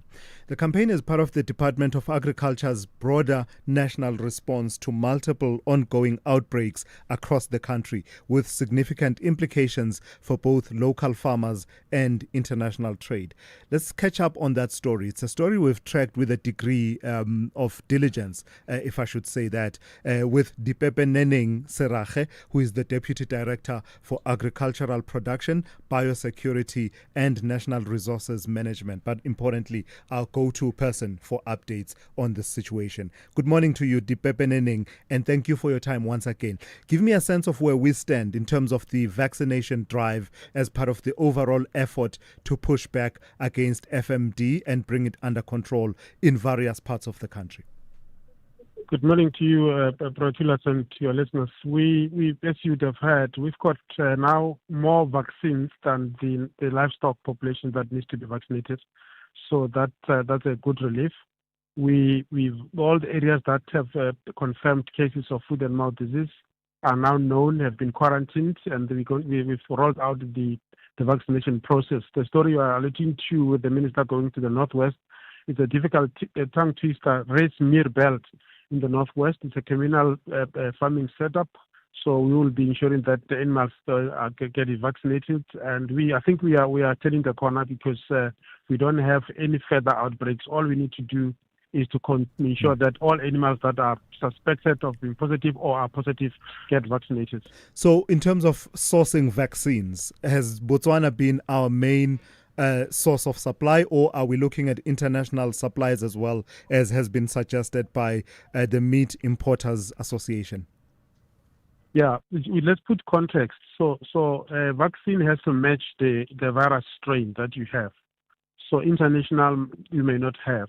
Luckily, Botswana happens to have the vaccine and is matching the strain of the virus that we have, the SAT 1, 2, and 3. So those who talk about I think they're just talking out of 10. They don't understand how this works because you cannot buy or import vaccine from Germany, for instance. They've got a different strain circulating whenever they have an outbreak. So we matching ours matches the one that is produced by Botswana Veterinary Vaccine Institute, and that's the one that we use. We also have restarted actually, because we've been able to produce vaccines for some time until this investment happened at OBP and ARC, and we now, as you know, we've started up afresh. Mm-hmm. We hope to have our first batch in March 2026, the locally produced vaccines. So as far as I understand, and you'll correct me if I'm wrong, some 900,000 vaccine doses. And I imagine that you're engaging in a bit of prioritization, given the situation, the objective situation in all of these outbreaks. And you'll correct me if I'm wrong, 274 thereabouts outbreaks across 5 provinces. Tell me about prioritization of these vaccines. Yes, so we do. You're correct. We have to prioritize. One, you need to vaccinate dairy cattle, because dairy cattle, when they have got when they're infected, they seem to suffer. They suffer more than other cattle. So dairy farms becomes higher priority. The second priority is the communal space, like where Minister Simelane is going, because as you know, communal farmers, their cattle graze together, and they only separate them in the evening. So then cross-infection happens. So that's the second tier of priority that we've got to, after which we can then go to what do we call commercial setup, where farmers have their own animals, not mixing with their other animals. That's the priority criteria you'd want to follow. And just lastly, part of the concern over the last few months has been about the effectiveness of quarantine measures that are put in place, the animal movement control. Have you gotten a hold of that situation? And if so, how did you manage to do that? We're getting there, but not as satisfactory as we'd want to be. Basically, this is recklessness of some farmers and recklessness of what you call speculators. So there's a group of business people. Let me just break it down. whose business is to buy cattle from one auction to the other. So because they don't even care about anything else. All they want is to have these animals that were bought from auction house A.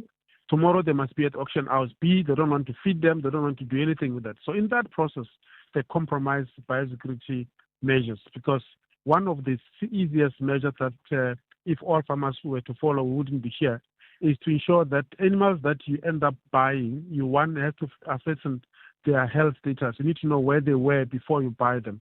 And secondly, if you were to transport them in a vehicle, a truck, you need to have the truck disinfected.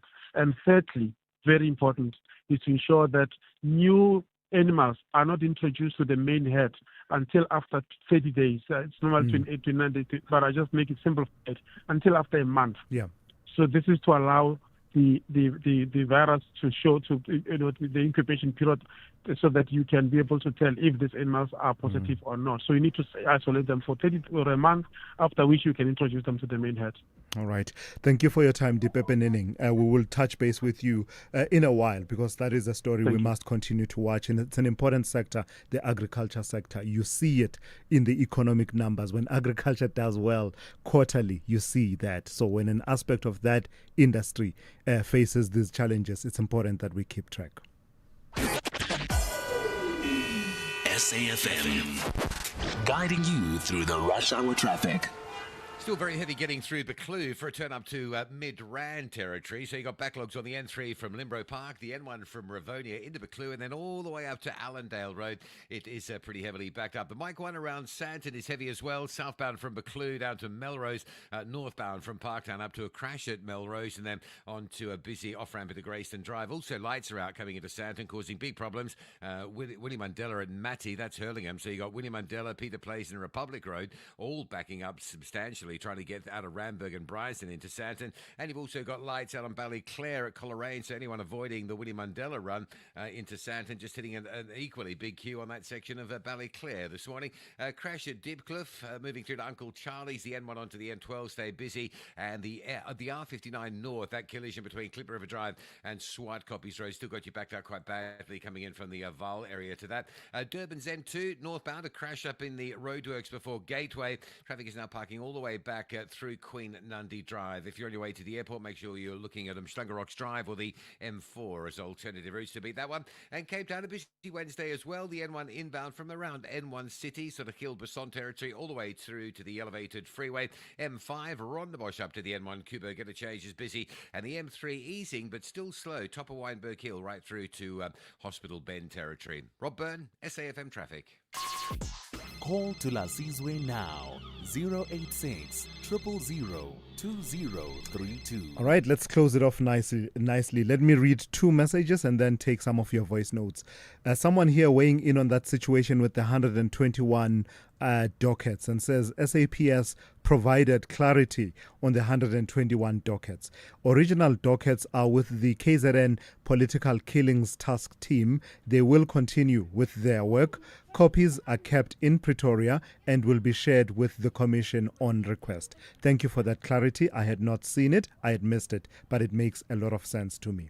And then someone else has a task that they would want us to undertake on the show. Says, ask your host Thulas, please, to find out why SARS are not pre-populating your annual retirement annuity contributions onto your ITR 12, which directly affects your taxable income. It's a real headache. Can you please speak to the parties concerned? And then goes on to say, expecting an explanation on the radio soon. So, producers, team, we've been commissioned with a absolute expectation. It sounds to me like something that Dowling should pick up, this one, but I don't know. I don't want to be assigning Dowling at this point. And then someone then talks about problem stems from two-port system. Otherwise, insurance companies have a similar problem. So thank you for that. We'll see what we can do to try and get you the answers that you want. Explainers are always good on the radio, good public service radio. Let me take this voice note that is about the Unemployment Insurance Fund. Good morning, Thulas and SFM listeners. Thulas, I just want to add on what Yanush was saying. There's something, Thulas, that need to be investigated. from the UIF, Department of Labor, because these guys, they said everyone is compulsory to contribute to UIF. But something must be investigated. Is it a scandal or there is no scandal? Because UIF is not processing foreign national claims, unemployment insurance fund claims. So I think something need to be investigated, because we put that money in the UIF coffers, but they are refusing to process our claims. Yeah. Thanks. Sounds like something that should be followed through, especially in the context of people who are entitled to work.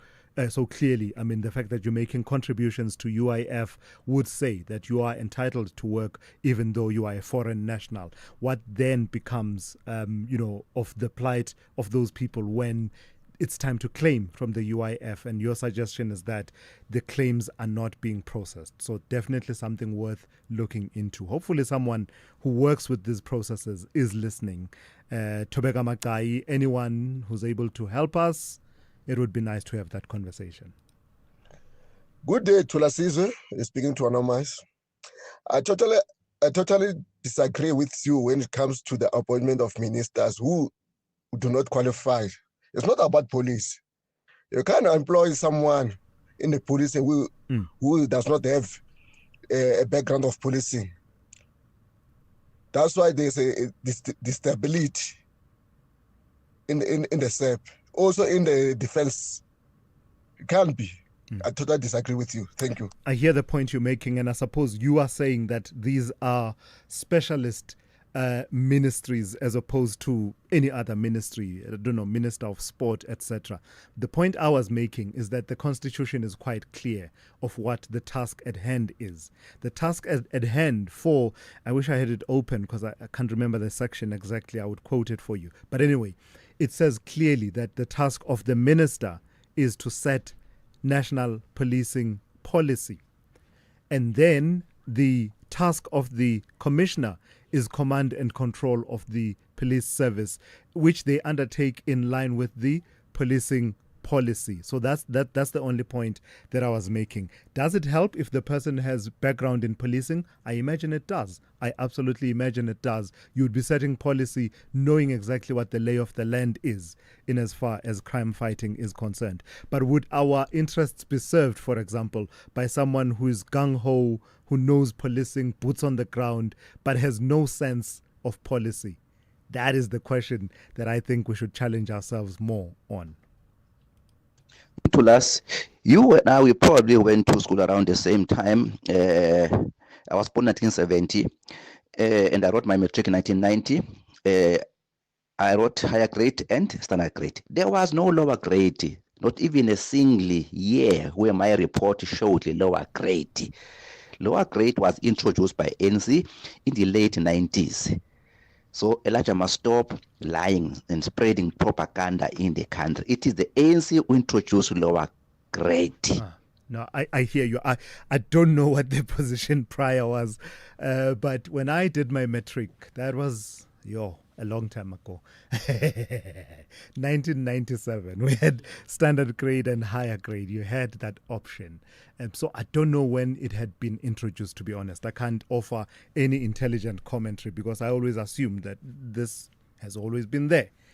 So if you are saying that it was introduced by the ANC, I have to take your word for now unless someone comes with a counterpoint that says absolutely not. There's something completely different.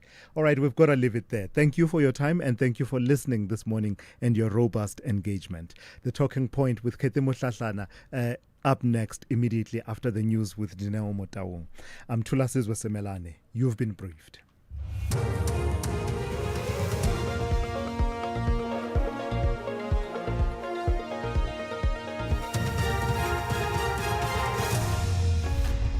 Thank you. Tula's top story is Free State farmer to appear in court on murder charges, and U.S. Oversight Committee opens files on Epstein case.